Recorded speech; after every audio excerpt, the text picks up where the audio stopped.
ಮಾಡಿದಂಥವರು ಇದೊಂದು ಘಟನೆಯನ್ನು ಅದರಲ್ಲಿ ಸೇರಿಸಿದ್ದಿರಬಹುದು. ಅದು ಐತಿಹ್ಯವೋ ಅಥವಾ ಜನಜನಿತವಾದಂತಹ ಒಂದು ಮಾತು ಗೊತ್ತಿಲ್ಲ ಅದೇನು ಅಂತ ಹೇಳುವಂತಹ. ಏನೇ ಇರಲಿ ಅಂತ ಯಕ್ಷಗಾನ ವಾಲ್ಮೀಕಿ ಅಂತ ನಾವು ಅದನ್ನು ಒಪ್ಪಿಕೊಳ್ಳುವುದಕ್ಕೆ ಯಾವ ಸಂದೇಹವೂ ಇಲ್ಲ.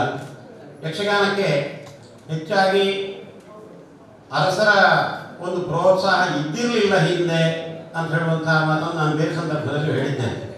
ನಮಗೆ ದಾಖಲೆ ಸಿಕ್ಕುವಂತಹದ್ದು ಮೈಸೂರಿಗೆ ಆ ಮೈಸೂರು ಅರಸರು ಧರ್ಮಸ್ಥಳ ಮೇಳವನ್ನು ಕರೆಸಿಕೊಂಡಂತಹದ್ದು ಮತ್ತು ಸಾಂಗ್ಲಿಗೆ ಒಂದು ಯಕ್ಷಗಾನ ಮೇಳ ಹೋದಂತಹದ್ದು ಈ ಎರಡು ಘಟನೆಗಳು. ಅದಲ್ಲದೆ ವಿಟ್ಲದ ಅರಸರು ಬಾಯ ಸಂಖ್ಯೆಗೆ ಭಾಗವತಂತ ಒಂದು ಯಕ್ಷಗಾನ ಪ್ರಸಂಗವನ್ನು ಬರೆಸಿ ಈ ಎರಡು ಮೂರು ಮಾತ್ರ ಅರಮನೆಯ ಅದರಲ್ಲಿಯೂ ಅಧಿಕಾರಗಳನ್ನೆಲ್ಲ ಕಳೆದುಕೊಂಡ ಮೇಲಿನ ಅರಮನೆಯ ಒಂದು ಸಂಪರ್ಕ ಇದ್ದಂತಹದ್ದು ನಮಗೆ ದಾಖಲೆ ಸಿಕ್ಕುವಂತಹದ್ದಷ್ಟೇ. ಈ ಕಣಿಪುರದ ಪ್ರಸಂಗದಲ್ಲಿ ಬಂದ ಹಾಗೆ ಯಕ್ಷಗಾನ ವಾಲ್ಮೀಕಿ ಎಂದು ಬಿರುದು ಕೊಟ್ಟದ್ದು ಕೂಡ ಹಾಗೆ ಒಂದು ಕಥೆ ಇರಬಹುದು ಅಂತ ಅಂದುಕೊಂಡಿದ್ದೇನೆ. ಏನೇ ಇರಲಿ ನಾವು ಆತನನ್ನು ಯಕ್ಷಗಾನ ವಾಲ್ಮೀಕಿ ಎಂಬುದಾಗಿ ಹೇಳೋಣ. ಈ ಕಳೆದ ಶತಮಾನದ ಮಧ್ಯಭಾಗದಲ್ಲಿ ಸುಮಾರು 70 ವರ್ಷದ ಹಿಂದಿನ ಸಂಗತಿ ಎಂಬುದಾಗಿ ಪ್ರಭಾಕರ್ ಜೋಶಿ ಅವರು ಹೇಳಿದರು. 70 ವರ್ಷದ ಹಿಂದೆ ಸುಮಾರು 25-30 ವರ್ಷಗಳ ಕಾಲ ಯಕ್ಷಗಾನ ಕ್ಷೇತ್ರದಲ್ಲಿ ಒಂದು ಬಹು ಚರ್ಚಿತವಾದಂತಹ ವಿಷಯ ಪಾರ್ತಿ ಸುಬ್ಬ, ಆತನ ಸ್ಥಳ, ಕಾಲ, ಕರ್ತೃತ್ವ ಇತ್ಯಾದಿ ವಿಷಯಗಳು.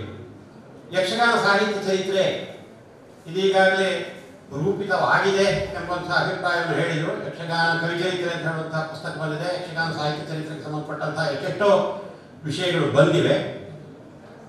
ಆದರೆ ಅದು ಇನ್ನೂ ಅದರ ಪುನಾರೂಪಣೆ ಪ್ರಾಯಶಃ ಅವಶ್ಯ ಇದೆ, ಇಲ್ಲ ಅಂತ ಹೇಳಲಿಕ್ಕೆ ಸಾಧ್ಯ ಇಲ್ಲ. ಅಂತೂ ಆ ಸಾಹಿತ್ಯ ಚರಿತ್ರೆಯ ವಿವಿಧ ಕಾಲಘಟ್ಟಗಳಲ್ಲಿ ಈ ಯಕ್ಷಗಾನ ಕವಿ ಪಾರ್ತಿ ಸುಬ್ಬನ ಕಾಲದ ಬಗೆಗಿನ ಚರ್ಚೆ ಒಂದು ಬಹಳ ಮುಖ್ಯವಾದಂತಹ ಒಂದು ಅಂಶ ಆಗ್ತದೆ.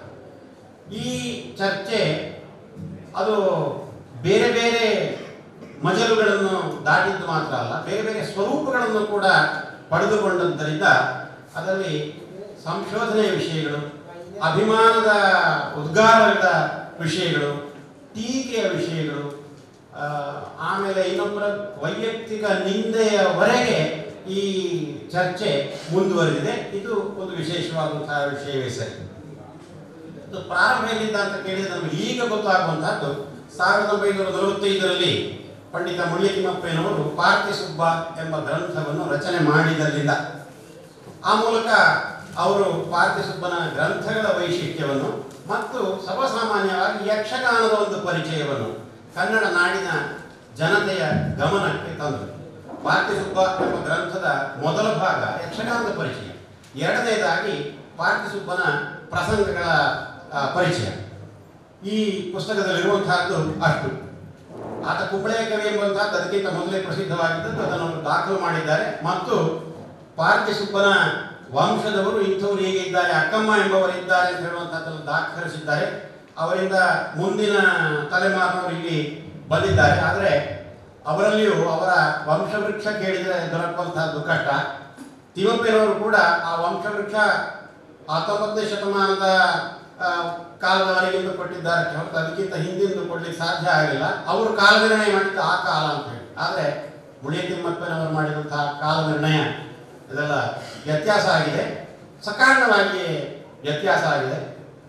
ಅವರು ಕಾಲ ನಿರ್ಣಯ ಮಾಡಿದ್ದು ತಪ್ಪಾಗಿದೆ ಅಂತ ಹೇಳುವ ಕಾರಣದಿಂದ ತಿಮ್ಮಪ್ಪನವರು ಮಾಡಿದಂತಹ ಕೆಲಸವನ್ನು ಅದು ಕಡಿಮೆ ಅಂತ ಹೇಳುವ ಹಾಗಿಲ್ಲ. ಯಾಕೆಂದ್ರೆ ಮೊದಲ ಬಾರಿಗೆ ಒಬ್ಬರು ಅಖಿಲ ಕರ್ನಾಟಕ ಮಟ್ಟದ ವಿದ್ವಾಂಸರಾಗಿದ್ದು ಪ್ರಾದೇಶಿಕವಾಗಿ ಪ್ರಸಿದ್ಧಿಯಲ್ಲಿದ್ದಂತಹ ಒಬ್ಬ ವ್ಯಕ್ತಿಯ ಸಾಹಿತ್ಯದ ವೈಶಿಷ್ಟ್ಯವನ್ನು ಅಖಿಲ ಕರ್ನಾಟಕ ಜನತೆಗೆ ತಿಳಿಸಬೇಕೆಂಬಂತಹ ಉದ್ದೇಶದಿಂದ ಅವರು ಕೆಲಸ ಮಾಡಿದ್ದರು. ಆದರೆ ಅವರ ಕೆಲಸಕ್ಕೂ ಅದನ್ನು ಟೀಕೆಯ ರೂಪದಲ್ಲಿ ಅದಕ್ಕೆ ಪ್ರತಿಕ್ರಿಯೆಯನ್ನು ಕೊಟ್ಟಂಥವರಿದ್ದಾರೆ. ಶಿವರಾಮ ಕಾರಂತರು ಮುಳಿಯ ತಿಮ್ಮಪ್ಪನವರ ಅಭಿಪ್ರಾಯಗಳಿಗೆ ವಿರುದ್ಧವಾದಂತಹ ಮಾತುಗಳನ್ನು ಹೇಳಿ ಪ್ರಾರಂಭ ಮಾಡಿದಂಥವರು. ಅವರು ಹೇಳುವಂತಹ ಒಂದು ಮಾತನ್ನು ಗಮನಿಸಬೇಕು ನೀವು. ದಕ್ಷಿಣ ಕನ್ನಡ ಜಿಲ್ಲೆಯ ಕುಂಬಳೆ ಸೀಮೆಯ ಪಾರ್ತಿ ಸುಬ್ಬನೆಂಬವನೇ ಅವುಗಳ ಕವಿ, ಅಂದರೆ ಈ ರಾಮಾಯಣ ಪ್ರಸಂಗಗಳು, ಅವುಗಳ ಕವಿ ಎಂಬುದಾಗಿ ಪ್ರಥಮದಲ್ಲಿ ದಿವಂಗತ ಮುಳಿಯ ತಿಮ್ಮಪ್ಪನವರು ಒಂದು ಗ್ರಂಥವನ್ನೇ ಬರೆದು ತಿಳಿಸಿದರು. ಕಾರಂತರು ಹೇಳುವ ಮಾತು. ಎರಡನೇ ಮಾತು ಗಮನಿಸಿ, ಆ ತನಕ ಯಾವ ಯಕ್ಷಗಾನ ಕವಿಯನ್ನು ಯಾರು ತಲೆಯ ಮೇಲೆ ಎತ್ತಿ ಹಿಡಿದವರಿಲ್ಲ. ಎರಡು ಅಂಶಗಳನ್ನು ಗಮನಿಸಬೇಕು.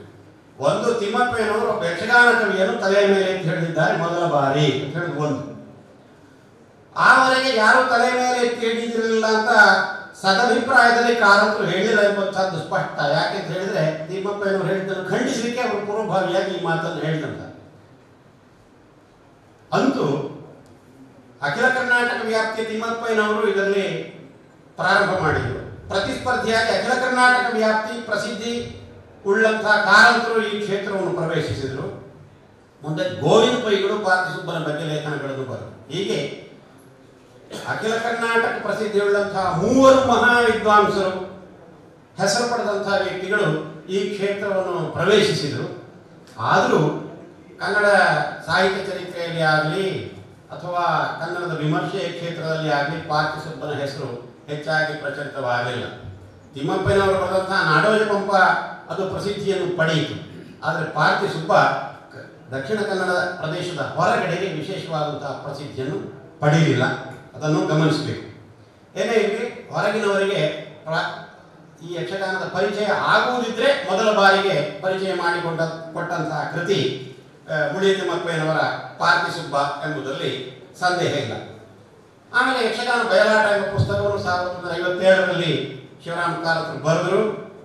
ಅದರಲ್ಲಿ ಆ ಸುಬ್ಬ ಎಂಬಂತಹ ಈ ಕೃತಿಗಳನ್ನು ಬರೆದಂಥವನಲ್ಲ ಎಂಬಂತಹ ಮಾತನ್ನು ಹೇಳಿದರು. ಕುಂಬಳೆಯವನಲ್ಲ ಎಂಬಂತಹ ಮಾತನ್ನು ಹೇಳಿದರು. ಹೀಗೆ ಮುಳಿಯ ತಿಮ್ಮಪ್ಪಯ್ಯನವರ ಅಭಿಪ್ರಾಯಗಳನ್ನೆಲ್ಲ ಅವರು ಖಂಡಿಸ್ತಾ ಹೋದರು. ಆ ಕಾಲದವನು ಅಲ್ಲ ಎಂಬಂತಹ ಅಭಿಪ್ರಾಯವೂ ಬಂತು.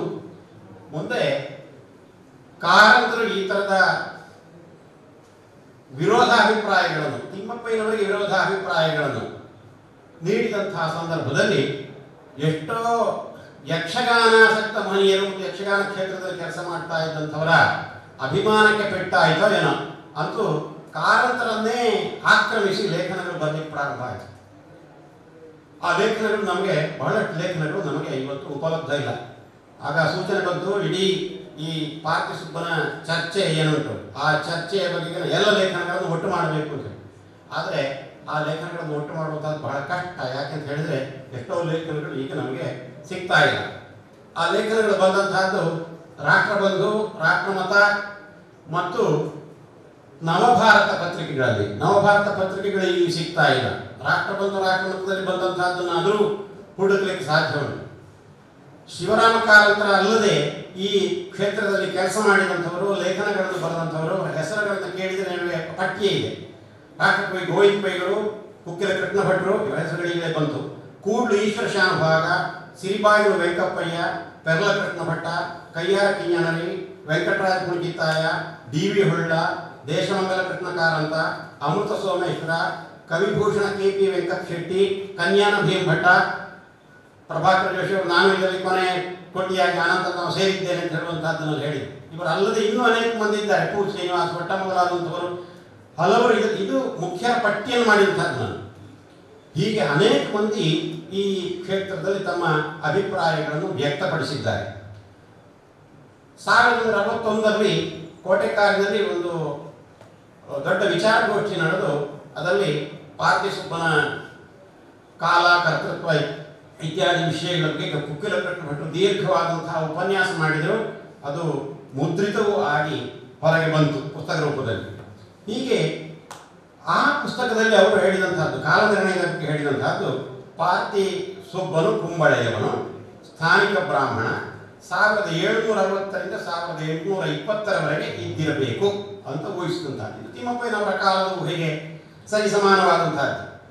ಕುಕ್ಕೆಲ ಕೃಷ್ಣ ಭಟ್ರು ಉಪನ್ಯಾಸದಲ್ಲಿ ಈ ತಿಮ್ಮಪ್ಪಯ್ಯನವರು ಹೇಳಿದಂತಹ ಅದೇ ವಿಷಯವನ್ನು ಸಮರ್ಥಿಸಿದ್ದಲ್ಲದೆ ಆ ಕಾಲದ ಮಧುರ ದೇವಸ್ಥಾನದ ಮೂಡಪ್ಪ ಸೇವೆ ಲೆಕ್ಕದ ಪಟ್ಟಿ ನಕಲು, ಒಂದು ಕೋರ್ಟ್ ದಾಖಲೆ ಇತ್ಯಾದಿಗಳನ್ನೆಲ್ಲ ಕೊಟ್ಟು ಸುಬ್ಬ ಮಲಯಾಳಿ ರಾಮಾಯಣ, ಕಥಕಳಿ ರಾಮಾಯಣ ಅಥವಾ ಕೊಟ್ಟಾರಕರ ಮಹಾರಾಜರಿಂದ ರಚಿಸಿದಂತಹ ರಾಮನಾಟದ ಆಧಾರದಿಂದ ಇದನ್ನು ಬರೆದವ ಅಂತ ಹೊಸ ವಿಷಯವನ್ನು ಆಗ ಹೇಳಿದರು. ಆ ಹೇಳುವಾಗ ಅವರು ಆ ಮೂಲ ಗ್ರಂಥಗಳನ್ನು ನೋಡಿ, ಈ ಪ್ರಸಂಗಗಳನ್ನು ನೋಡಿ ಆ ಹೋಲಿಕೆಗಳನ್ನು ಉದ್ಧರಿಸಿದ್ದಾರೆ ಮತ್ತು ಅನಂತರದ ಬರಹಗಳಲ್ಲಿ ಅವರು ಉದ್ಧರಿಸಿದಂತಹದ್ದುಂಟು. ಹೀಗೆ ರಾಮಾಯಣ ಅಲ್ಲದೆ ಐರಾವತ, ಶ್ರೀಕೃಷ್ಣ ಚರಿತ ಇತ್ಯಾದಿಗಳನ್ನು ಬರೆದಿದ್ದಾನೆ ಅಂತ ಅದರಲ್ಲಿ ಅವರು ತೋರಿಸಿದ್ದಾರೆ. ಶಿವರಾಮ ಕಾರಂತರು ಈ ಸುಬ್ಬ ಎಂಬಂತಹ ಹೆಸರನ್ನು ತೆಗೆದುಕೊಂಡು ಈ ಯಕ್ಷಗಾನ ಸಾಹಿತ್ಯ ಕ್ಷೇತ್ರದಲ್ಲಿ ಇತರ ಸುಬ್ಬಂದರು ಸಿಗ್ತಾರೆ. ಅಜಪುರದ ಸುಬ್ಬ ಅಂತ ಒಬ್ಬ ಬರ್ತಾನೆ. ಅಜಪುರ ಎಂಬಂತಹದ್ದನ್ನು ತೆಗೆದುಕೊಂಡು ಅವರು ಅಜಪುರ ಅಂದರೆ ಯಾವುದು ಅಂತ ಈ ವಿಶ್ಲೇಷಣೆಯನ್ನು ಮಾಡ್ತಾ, ಅಜ ಅಂತ ಹೇಳೋದಕ್ಕೆ ಸಂಸ್ಕೃತದಲ್ಲಿ ಬೇರೆ ಬೇರೆ ಅರ್ಥಗಳಿವೆ. ಆಡು ಎಂಬ ಅರ್ಥವೂ ಉಂಟು, ಬ್ರಹ್ಮ ಎಂಬ ಅರ್ಥವೂ ಉಂಟು. ಅಜಪುರ ಅಂದರೆ ಬ್ರಹ್ಮಾವರ ಅಂತ ಹೇಳುವಂತಹ ನಿರ್ಣಯಕ್ಕೆ ಅವರು ಬಂದರು. ಆದರೆ ಆಡುವಳ್ಳಿ ಸುಬ್ಬ ಅಂತ ಇನ್ನೊಬ್ಬ ಸುಬ್ಬ, ಅವ ಅಜಪುರ, ಆಡುವಳ್ಳಿಯನ್ನು ಅಜಪುರ ಅಂತ ಹೇಳಿದಂಥದ್ದು. ಆ ಆಡು ಹೋಗಿ ಬ್ರಹ್ಮ ಆಯಿತು ಅಜಪುರ. ಇದರಿಂದಾಗಿ ಏನಾಯಿತು ಅಂತ ಹೇಳಿದರೆ ಬೈಕಾಡಿ ವೆಂಕಟಕೃಷ್ಣರಾಯರೇ ಮೊದಲಾದವರು ಕಾರತರ ಪಕ್ಷವನ್ನು ಗಟ್ಟಿ ಮಾಡೋದಕ್ಕೆ ಬೇಕಾಗಿ ಅಲ್ಲಿ ಅಜಪುರ ಕರ್ನಾಟಕ ಸಂಘ ಅಂತ, ಅಷ್ಟರೊಳಗೆ ಅಜಪುರ ಪ್ರಸಿದ್ಧವಾಗಿರಲಿಲ್ಲ, ಬ್ರಹ್ಮಾವರ ಇತ್ತು. ಅಜಪುರ ಕರ್ನಾಟಕ ಸಂಘ ಅಂತ ಒಂದು ಕರ್ನಾಟಕ ಸಂಘ ಸ್ಥಾಪನೆ ಮಾಡಿದರು. ಆಮೇಲೆ ನಮ್ಮ ಅಜಪುರ ಅಂತ ಒಂದು ಸಂಚಿಕೆ ತಗೊಂಡು ಬಂದರು. ಹೀಗೆ ಅಜಪುರಕ್ಕೆ ವಿಶೇಷವಾದಂತಹ ಮಹತ್ವ ಬಂತು. ಒಂದು ವಿಷಯ ಎಲ್ಲೆಲ್ಲಿ ಯಾವ್ಯಾವ ರೀತಿಯಲ್ಲಿ ಹರಡಿಕೊಳ್ತದೆ ಅಂತ ಹೇಳೋದಕ್ಕೆ ಉದಾಹರಣೆಯನ್ನು ಹೇಳಿದಂಥದ್ದು ನಾನು. ಹೀಗೆ ನಿಜವಾಗಿ ಬ್ರಹ್ಮಾವರ ಬೇರೆ, ಆಡುವಳ್ಳಿ ಬೇರೆ. ಅಜಪುರ ಅಂತ ಹೇಳಿ ಅದನ್ನು ಸಂಸ್ಕೃತ ಮಾಡಿ ಹೇಳಿದರೆ ಅದು ಎರಡಕ್ಕೂ ಅನ್ವಯ ಆಗಬಹುದು. ಆದರೆ ಯಾವುದಕ್ಕೆ ನಿಜವಾಗಿ ಅನ್ವಯ ಆಗ್ತದೆ ಎಂಬಂತಹದ್ದನ್ನು ಆತ ನೋಡಬೇಕು. ಸುಬ್ಬ ಎಂಬ ಹೆಸರುಳ್ಳ ಬೇರೆ ಬೇರೆ ಯಕ್ಷಗಾನ ಕವಿಗಳ ಕೃತಿಗಳನ್ನು ಒಬ್ಬನದೇ ಎಂಬುದಾಗಿ ಭಾವಿಸಿ ಕಾರಂತರು ಒಂದು ಥರ ಗೊಂದಲ ಮಾಡಿಕೊಂಡಿದ್ದರಿಂದ ಈ ವಾದ ವಿವಾದಗಳಲ್ಲಿ ಸುಬ್ಬ ಎಂಬ ಹೆಸರಿನ ಬಗೆಗೆ, ಅವನ ಊರಿನ ಬಗೆಗೆ, ಕೃತಿಗಳ ಬಗೆಗೆ ಈಗಾಗಲೇ ಗೊಂದಲ ಉಂಟಾಯಿತು. ಯಕ್ಷಗಾನ ಬಯಲಾಟದ 2ನೇ ಮುದ್ರಣ 1963ರಲ್ಲಿ ಬಂತು, ಶಿವರಾಮ ಕಾರಂತರ ಪುಸ್ತಕ. ಆಗ ಅವರ ಮೊದಲಿನ ಹಲವು ಅಭಿಪ್ರಾಯಗಳನ್ನು ಕಾರಂತರು ಬದಲಾವಣೆ ಮಾಡಿಕೊಂಡರು. ಕವಿಗಳ ಮತ್ತು ಹಸ್ತಪ್ರತಿಗಳ ಕಾಲ ನಿರ್ಣಯ ಮಾಡಿದ್ದಲ್ಲಿ ತಪ್ಪಾಗಿದೆ ಅಂತ ಒಪ್ಪಿಕೊಂಡು ಹೊಸ ಪಟ್ಟಿ ಇತ್ಯಾದಿಗಳನ್ನೆಲ್ಲ ಕೊಟ್ಟರು. ಪಾರ್ಥಿಸುಬ್ಬನ ಚರ್ಚೆಯ ಮುಂದುವರಿಸಿದರು. ಕುಕ್ಕಿಲಕೃಷ್ಣ ಭಟ್ರು ಒದಗಿಸಿದ ದಾಖಲೆಗಳು ಸರಿಯಲ್ಲ ಅಂತ ಪುನಃ ವಾದ ಮಾಡಿದರು. ಕಾರಂತ ಕೃತಿ ಕೈಪಿಡಿ ಅಂತ ಒಂದು ಪುಸ್ತಕ ಬಂದಿದೆ. ಕಾರಂತ ಇರುವಾಗಲೇ ಬಂದಂತಹದ್ದು, ಗೋವಿಂದ ಪಿ ಸಂಶೋಧನಾ ಕೇಂದ್ರದ ಪ್ರಕಟಣೆ. ಮಾಲಿನಿ ಮಲ್ಲಿ ಅವರು ಸಂಪಾದನೆ ಮಾಡಿದಂಥ ಕಾರಂತರ ಎಲ್ಲ ಕೃತಿಗಳ ಪಟ್ಟಿ ಉಂಟು. ಈ ಪಟ್ಟಿಯಲ್ಲಿ ಕಾರಂತರು ಆ ಕಾಲದಲ್ಲಿ ಪಾರ್ಥಿಸುಬ್ಬನ ಬಗೆಗೆ 7 ಲೇಖನಗಳನ್ನು ಪ್ರಕಟಿಸಿದ್ದಾರೆ ಅಂತ ನಮಗೆ ತಿಳಿಯುತ್ತದೆ. ಆ ಪಟ್ಟಿಯಲ್ಲಿ 7 ಲೇಖನಗಳುಂಟು. ಆದರೆ ಆ ಲೇಖನಗಳು ಮಾತ್ರ ಈಗ ಸಿಗ್ತಾ ಇಲ್ಲ, ಪ್ರಯತ್ನ ಮಾಡಬೇಕು ಸಿಗ್ಬೇಕಾದ್ರೆ. ಈ ವಾದ ವಿವಾದಗಳನ್ನು ದೂರ ನಿಂತು ನಾವು ನೋಡಿದರೆ ನಮಗೆ ಬರುವಂತಹ ಪ್ರಶ್ನೆಗಳು ಇವು, ಅಂಶಗಳು ಇವು ಗೊತ್ತಾಗುವಂತಹ. ಯಕ್ಷಗಾನ ರಾಮಾಯಣ ಪ್ರಸಂಗಗಳು ಯಕ್ಷಗಾನ ಸಾಹಿತ್ಯದಲ್ಲಿ ಉತ್ಕೃಷ್ಟವಾದ ರಚನೆಗಳು, ಇವತ್ತಿಗೂ ಒಪ್ಪಿಕೊಳ್ಳುವಂತಹ. ಈ ಪ್ರಸಂಗಗಳ ಕರ್ತೃ ಪ್ರತಿಭಾವಂತನು, ಯಕ್ಷಗಾನ ಕಲೆಯ ಎಲ್ಲ ಅಂಗಗಳನ್ನು, ಯಕ್ಷಗಾನ ರಂಗತಂತ್ರಗಳನ್ನು ಚೆನ್ನಾಗಿ ಬಲ್ಲವರು, ಒಪ್ಪಿಕೊಳ್ಳುವಂತಹ ವಿಷಯ. ಯಕ್ಷಗಾನ ರಾಮಾಯಣ ಪ್ರಸಂಗಗಳ ಕವಿಯ ಕಾವ್ಯ ಸ್ವಾರಸ್ಯವನ್ನು ಚೆನ್ನಾಗಿಯೇ ವಿವರಿಸಿದರು. ಕವಿಯ ಕಾಲನಿರ್ಣಯದಲ್ಲಿ ಪಂಡಿತ ಮುಳಿತಿಮ್ಮಪ್ಪಯ್ಯನವರು ತಪ್ಪಿ ಬಿದ್ದಿದ್ದಾರೆ, ಅದು ಸತ್ಯ ವಿಷಯ. ಕುಕ್ಕಿಲಕೃಷ್ಣ ಭಟ್ರು ತೋರಿಸಿರುವಂತೆ ಯಕ್ಷಗಾನ ರಾಮಾಯಣ ಪ್ರಸಂಗಗಳಿಗೂ ಕಥಕಳಿ ರಾಮಾಯಣಕ್ಕೂ ನಿಕಟ ಸಾಮ್ಯವಿರುವುದು ಹೌದು. ಪಾರ್ಥಿಸುಬ್ಬನೇ ಯಕ್ಷಗಾನವನ್ನು ಮೊದಲಾಗಿ ತೊಡಗಿದವನು ಎಂಬ ಪ್ರತೀತಿಯನ್ನು ಬಲವಾಗಿ ನಂಬಿದ್ದುದರಿಂದ ಮತ್ತು ಮುಳಿಯತಿಮ್ಮಪ್ಪಯ್ಯನವರು ಊಹಿಸಿದ ಕಾಲವನ್ನೇ ಸರಿ ಎಂದು ಸಮರ್ಥಿಸತೊಡಗಿದ್ದರಿಂದ ಕುಕ್ಕಿಲಕೃಷ್ಣ ಭಟ್ರು ಮಾಡಿದ ಕಾಲ ನಿರ್ಣಯವು ತಪ್ಪಾಗಿದೆ. ಯಾವಾಗ ಮೊದಲು ಮಾಡಿದಂತಹ ಕಾಲ ನಿರ್ಣಯ ಆ ಹಿನ್ನೆಲೆಯಿಂದ, ಅಂದರೆ 1975ಕ್ಕಿಂತ ಹಿಂದಿನ ವಿಷಯ ಇದು.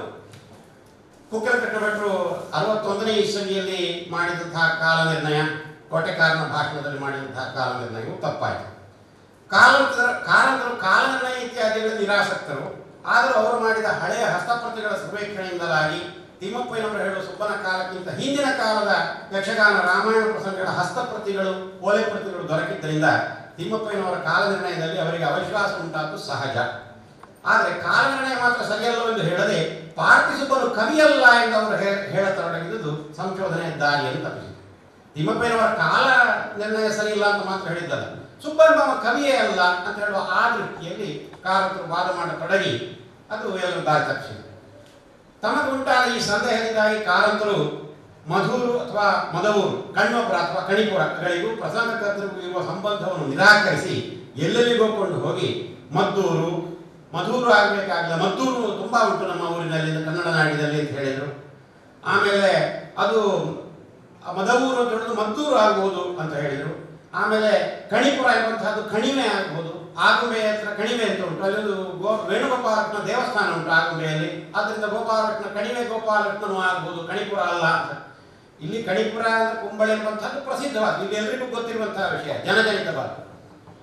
ಕಾರಂತರು ಈ ಊರಿನವರಲ್ಲ, ಅವರಿಗೆ ಈ ಊರಿನ ಜನಪ್ರತಿನಿಧಿ ಗೊತ್ತಿಲ್ಲ, ಅಥವಾ ಗೊತ್ತಿದ್ದು ಈಗ ಹೇಗೆ ಮಾಡಿದ್ರು ಅದು ಗೊತ್ತಿಲ್ಲ. ಅದು ಆಮೇಲೆ ಕಣಿವೆ ಮತ್ತು ಕಣ್ಣೂರು ಅಂತ ಬೇರೆ ಉಂಟು, ಅಲ್ಲಿ ಇರಬಹುದು, ಹೀಗೆಲ್ಲ ಹೇಳಿದರು. ಎಲ್ಲೆಲ್ಲಿಯ ಊರುಗಳನ್ನು ಎಳೆದು ತಂದಂತಹದ್ದು ಅಪ್ರಸ್ತುತವಾದದ್ದು. ಕುಂಬಳೆಯ ಪಾರ್ಥಿಸುಬ್ಬ ಎಂಬ ಮಾತು ತಲೆತಲಾಂತರದಿಂದ ಇರುವುದನ್ನು ಕಾರಂತರು ಅಲ್ಲಗಳಿರ್ತಾರೆ ಹೊರತು ತಾವು ಹೇಳುವ ಆ ಯಾವ್ಯಾವುದೋ ಊರಿನ ಇತರ ಊರುಗಳಲ್ಲಿ ಅಂಥವನು ಇದ್ದ ಬಗೆಗೆ ಆಧಾರ ಏನನ್ನೂ ಕೊಡದೇ ಇರುವಂತಹದ್ದು ಅವರ ವಾದದ ಋಣಾಂಶ. ಅಂದರೆ ಅವರು ಈ ಊರಲ್ಲ, ಇದಾಗಬೇಕಂತ ಇಲ್ಲ, ಬೇರೆ ಕಣಿಪುರ ಉಂಟು ಅಂತ ಹೇಳಿದ್ರೆ ಆ ಕಣಿಪುರದಲ್ಲಿ ಈ ಪ್ರತೀತಿ ಉಂಟಾ ಅಥವಾ ಬೇರೆ ಏನಾದರೂ ಆಧಾರ ಉಂಟಾ ಅಂತ ಹೇಳೋದಕ್ಕೆ ಹೋಗುವುದಿಲ್ಲ, ಇದಾಗಿರ್ಬೇಕಿಲ್ಲ ಅಂತ ಇಷ್ಟು ಮಾತ್ರ ಹೇಳ್ತಾರೆ. ಇದು ಅವರ ವಾದದ ಋಣಾಂಶ. ಆಮೇಲೆ ಸುಬ್ಬ ಎಂಬ ಹೆಸರಿನವರು ಯಕ್ಷಗಾನ ಕ್ಷೇತ್ರದಲ್ಲಿ ಪ್ರಸಂಗಕರ್ತಗಳಾಗಿ ಹಲವು ಜನ ಇದ್ದದರಿಂದ ಅವರ ಕೃತಿಗಳನ್ನೆಲ್ಲ ಒಬ್ಬನು ಪ್ರತಿಪಾದಿಸಿರುವುದು ಮತ್ತು ಈತ ಬ್ರಹ್ಮಾವರದವನು ಎಂದು ಕಾಲಂತರು ವಾದಿಸಿರುವುದು ಸಮಂಜಸ ಅಲ್ಲ. ಅದು ಕಾಲಕ್ಕೆ ಬದಲಾವಣೆ ಆಗ್ತಾ ಹೋಗಿದೆಯಲ್ಲ. ಕಾಲಾಂತರ ಮಾಡಿದ ಹಸ್ತಪ್ರತಿ ಕಾಲ ನಿರ್ಣಯದಲ್ಲಿ ಹೆಚ್ಚಿನವು ಸಮಂಜಸವಾಗಿಲ್ಲ. ಯಕ್ಷಗಾನ ಬಯಲಾಟದ ಮೊದಲ ಮುದ್ರಣದಲ್ಲಿ ಕಾಲ ನಿರ್ಣಯ ತಪ್ಪಾಗಿದ್ದು, ಎರಡನೇ ಮುದ್ರಣದಲ್ಲಿ ಅದನ್ನು ತಿದ್ದಿಕೊಂಡಿದ್ದಾರೆ. ಅವು ಸರಿಪಡಿಸಲಾಗಿದೆ ಅಂತ ಕಾರಂತರೇ ಹೇಳಿದ್ದಾರೆ. ಆದರೂ ಆ ಕಾಲ ನಿರ್ಣಯಗಳು ಕೂಡ ಪೂರ್ಣವಾಗಿ ಸಮಂಜಸ ಆಗಿಲ್ಲ ಅಂತ ಕುಕ್ಕೆಲಕೃಷ್ಣ ಭಟ್ರು ಹೇಳಿದ್ದಾರೆ. ಕೆಲವು ಸರಿ ಇದೆ, ಕೆಲವಲ್ಲ ಹಸ್ತಪ್ರತಿಗಳದ್ದು.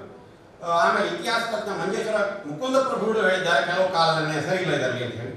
ಆದ್ದರಿಂದ ಕಾರಂತರು ಮಾಡಿದ ಹಸ್ತಪ್ರತಿಗಳ ಕಾಲ ನಿರ್ಣಯಗಳನ್ನು ಖಚಿತವಾಗಿ ಆಧರಿಸುವುದು ಕಷ್ಟವಾಗಿದೆ. ಆಮೇಲೆ ಈ ಚರ್ಚೆಯಲ್ಲಿ ಸಂಶೋಧಕರ ಅಲ್ಲದವರು ಭಾಗವಹಿಸಿ ಪಾರ್ಥಿಸುಬ್ಬನ ಸಮಸ್ಯೆಯನ್ನು ಭಾವನಾತ್ಮಕಗೊಳಿಸಿ ಕೆಲವು ಕೃತಕ ದಾಖಲೆಗಳನ್ನು ಸೃಷ್ಟಿಸಿ ಸಮಸ್ಯಾ ಪರಿಹಾರದ ದಾರಿ ತಪ್ಪಿಸುವುದು ಈ ಸಂಶೋಧನಾ ಸಂವಾದದಲ್ಲಿ ನಡೆಯಬಾರದಾಗಿದ್ದ ವಿಷಯ. ಅದೇನು ಅಂತ ಹೇಳಿದ್ರೆ, ದೊಡ್ಡ ಮನುಷ್ಯ KP ವೆಂಕಟ ಶೆಟ್ಟಿ ಬಹಳ ದೊಡ್ಡ ಹೆಸರು ಯಕ್ಷಗಾನದಲ್ಲಿ ಅರ್ಥಗಾರಿಕೆ. ಅವರು ಒಂದು ಲೇಖನವನ್ನು ಬರೆದು ಪಾರ್ಥಿಸುಬ್ಬನಿಗೆ ಸಂಬಂಧಪಟ್ಟಂತಹ ಒಂದು ಚರಮ ಶ್ಲೋಕವನ್ನು ಸೃಷ್ಟಿ ಮಾಡಿ, ಒಂದು ಕಂದ ಪದ್ಯ ಚರಮ ಶ್ಲೋಕ ಅಂತ ಪಾರ್ಥಿಸುಬ್ಬ ನಿಧನ ಹೊಂದಿದ ಬಗ್ಗೆ ಬೇಸರವನ್ನು ದುಃಖವನ್ನು ವ್ಯಕ್ತಪಡಿಸುವಂತಹ ಒಂದು ಪದ್ಯವನ್ನು ಸೃಷ್ಟಿಸಿ, ಇದು ಹಳೆಯ ಪದ್ಯ ಅಂತ ಹೇಳುವಂತಹದ್ದನ್ನು ಹೇಳಿದರು. ಇದು ಈ ತರದ ಚರಮ ಶ್ಲೋಕ. ಅದರಲ್ಲಿ ಕುಶಲಿಕ ಯಕ್ಷರ ಸಾಹಿತಿ ಅಂತ ಬರ್ತದೆ. ಕಾರಣ ಅದನ್ನು ಹಿಡಿದುಕೊಂಡು ತಿಕ್ಕಿದರು. ಸಾಹಿತಿ ಎಂಬ ಶಬ್ದವೇ ಮೊದಲು ನಮ್ಮ ಸಾಹಿತ್ಯದಲ್ಲಿ ಪ್ರಯೋಗ ಆಗಲಿಲ್ಲ, ಹೊಸ ಕಾಲದ್ದು. ಇದು ಹೊಸ ಕಾಲದ ಪ್ರಯೋಗ ಅಂತ ಹೇಳಿ. ಮತ್ತೆ ಚರ್ಮ ಶ್ಲೋಕವನ್ನು ಕಾರಂತರು ಹೇಳಿದಂತಹ ಚರ್ಮ ಶ್ಲೋಕ ಅಂತ, ಚರ್ಮ ಶ್ಲೋಕ ಸೃಷ್ಟಿ ಮಾಡಿದರು ಇಂಥವರು, ಹೀಗೆಲ್ಲ ಅವರು ಹೇಳಿದರು. ಇಷ್ಟು ವಿಷಯಗಳ ಹಿನ್ನೆಲೆಯಲ್ಲಿ ಕುಕ್ಕೆಲಕೃಷ್ಣ ಭಟ್ರು ಪಾರ್ಥಿಸುಬ್ಬನ ಸಮಸ್ಯೆಗೆ ನಿಜವಾದ ಪರಿಹಾರ ಕಂಡುಕೊಳ್ಳಬೇಕು ಅಂತ ಹೊರಟು. ಮೊದಲು ಕಂಡುಕೊಂಡ ಪರಿಹಾರ ಸರಿಯಾಗಿಲ್ಲ ಅಂತ ಅವ್ರಿಗೆ ಗೊತ್ತಾಯ್ತು, ಹೊಸ ಪರಿಹಾರವೇ ಆಗಬೇಕಿದ್ದಕ್ಕೆ ಅಂತ ಹೊರಟು. ಈ ಚರ್ಚೆಗಳೆಲ್ಲ ನಡೀತಾ ಇರುವಾಗ ಸೇಡ್ಯಾಕೃಷ್ಣ ಭಟ್ರು ಕುಕ್ಕೆಲಕೃಷ್ಣ ಭಟ್ರು ಅಂತ ಹೇಳಿದ್ರಂತೆ, ಸುಮ್ಮನೆ ಕಾರಂತರು ಹೇಳಿದ್ದು ಸರಿಯಲ್ಲ ಅಂತ ಚರ್ಚೆ ಮಾಡಿ ಪ್ರಯೋಜನ ಇಲ್ಲ. ಇನ್ನೊಬ್ಬ ಹೇಳಿದಂತಹದ್ದು ತಪ್ಪು ಅಂತ ಹೇಳಿದ ಕೂಡಲೇ ನೀನು ಹೇಳಿದ್ದು ಸರಿ ಅಂತ ಆಗುವುದಿಲ್ಲ. ಆದ್ದರಿಂದ ಇನ್ನೊಬ್ಬರು ಹಿಡಿದಂತಹ, ಅವನು ಕೈಯಲ್ಲಿ ಹಿಡಿದಂತಹ ಒಂದು ಕೋಲು ಓರೆಯಾಗಿದೆ ಅಂತ ನೀನು ಹೇಳುವುದಾದರೆ ನೀನೊಂದು ನೆಟ್ಟಗಿನ ಕೋಲನ್ನು ಅದರ ಸಮೀಪ ನಿಲ್ಲಿಸು. ಆವಾಗ ನೋಡುವವರಿಗೆ ಗೊತ್ತಾಗ್ತದೆ ನೆಟ್ಟಗಿನ ಕೋಲು ಯಾವುದು, ಓರೆಯಾದ ಕೋಲು ಯಾವುದು ಅಂತ ಗೊತ್ತಾಗ್ತದೆ. ಅದರಿಂದ ನೀನು ಅದನ್ನು ಮಾಡು ಅಂತ ಸೇಡಿಯಾಪು ಅವರು ಕುಕ್ಕಿಲರಿಗೆ ಸೂಚಿಸಿದರು ಅಂತ ಹೇಳುತ್ತಾರೆ. ಆ ಸೂಚನೆಯ ಪ್ರಕಾರ ಕುಕ್ಕೆಲಕೃಷ್ಣ ಭಟ್ರು ತೀವ್ರ ಅಧ್ಯಯನಾಸಕ್ತರಾದರು.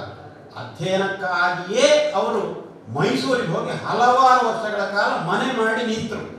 ಈ ಥರದ ಅಧ್ಯಯನಾಸಕ್ತಿ ನಮಗೆ ದೊರಕುವಂತಹ ಬಹಳ ಕಡಿಮೆ. ಅಲ್ಲಿ ಮೈಸೂರು ವಿಶ್ವವಿದ್ಯಾಲಯದ ಹಸ್ತಪ್ರತಿ ಭಂಡಾರ, ವಿಶ್ವವಿದ್ಯಾಲಯದ ಗ್ರಂಥ ಭಂಡಾರ, ಅಲ್ಲಿರುವಂತಹ ಎಷ್ಟೋ ಗ್ರಂಥಗಳನ್ನು ನೋಡಿದ್ರು, ಪರಿಶೀಲನೆ ಮಾಡಿದರು. ಆಮೇಲೆ ಅಲ್ಲಿಯ ಹಸ್ತಪ್ರತಿಗಳ ಆಧಾರದಿಂದಲೇ ಮತ್ತು ಇತರ ಅವರು ಸಂಗ್ರಹಿಸಿದ ಹಸ್ತಪ್ರತಿಗಳ ಆಧಾರದಿಂದ ಪಾರ್ಥಿಸುಬ್ಬನ ಯಕ್ಷಗಾನಗಳು ಅಂತ ಒಂದು ಹೊಸ ಪುಸ್ತಕವನ್ನು ಹೊರತಂದರು.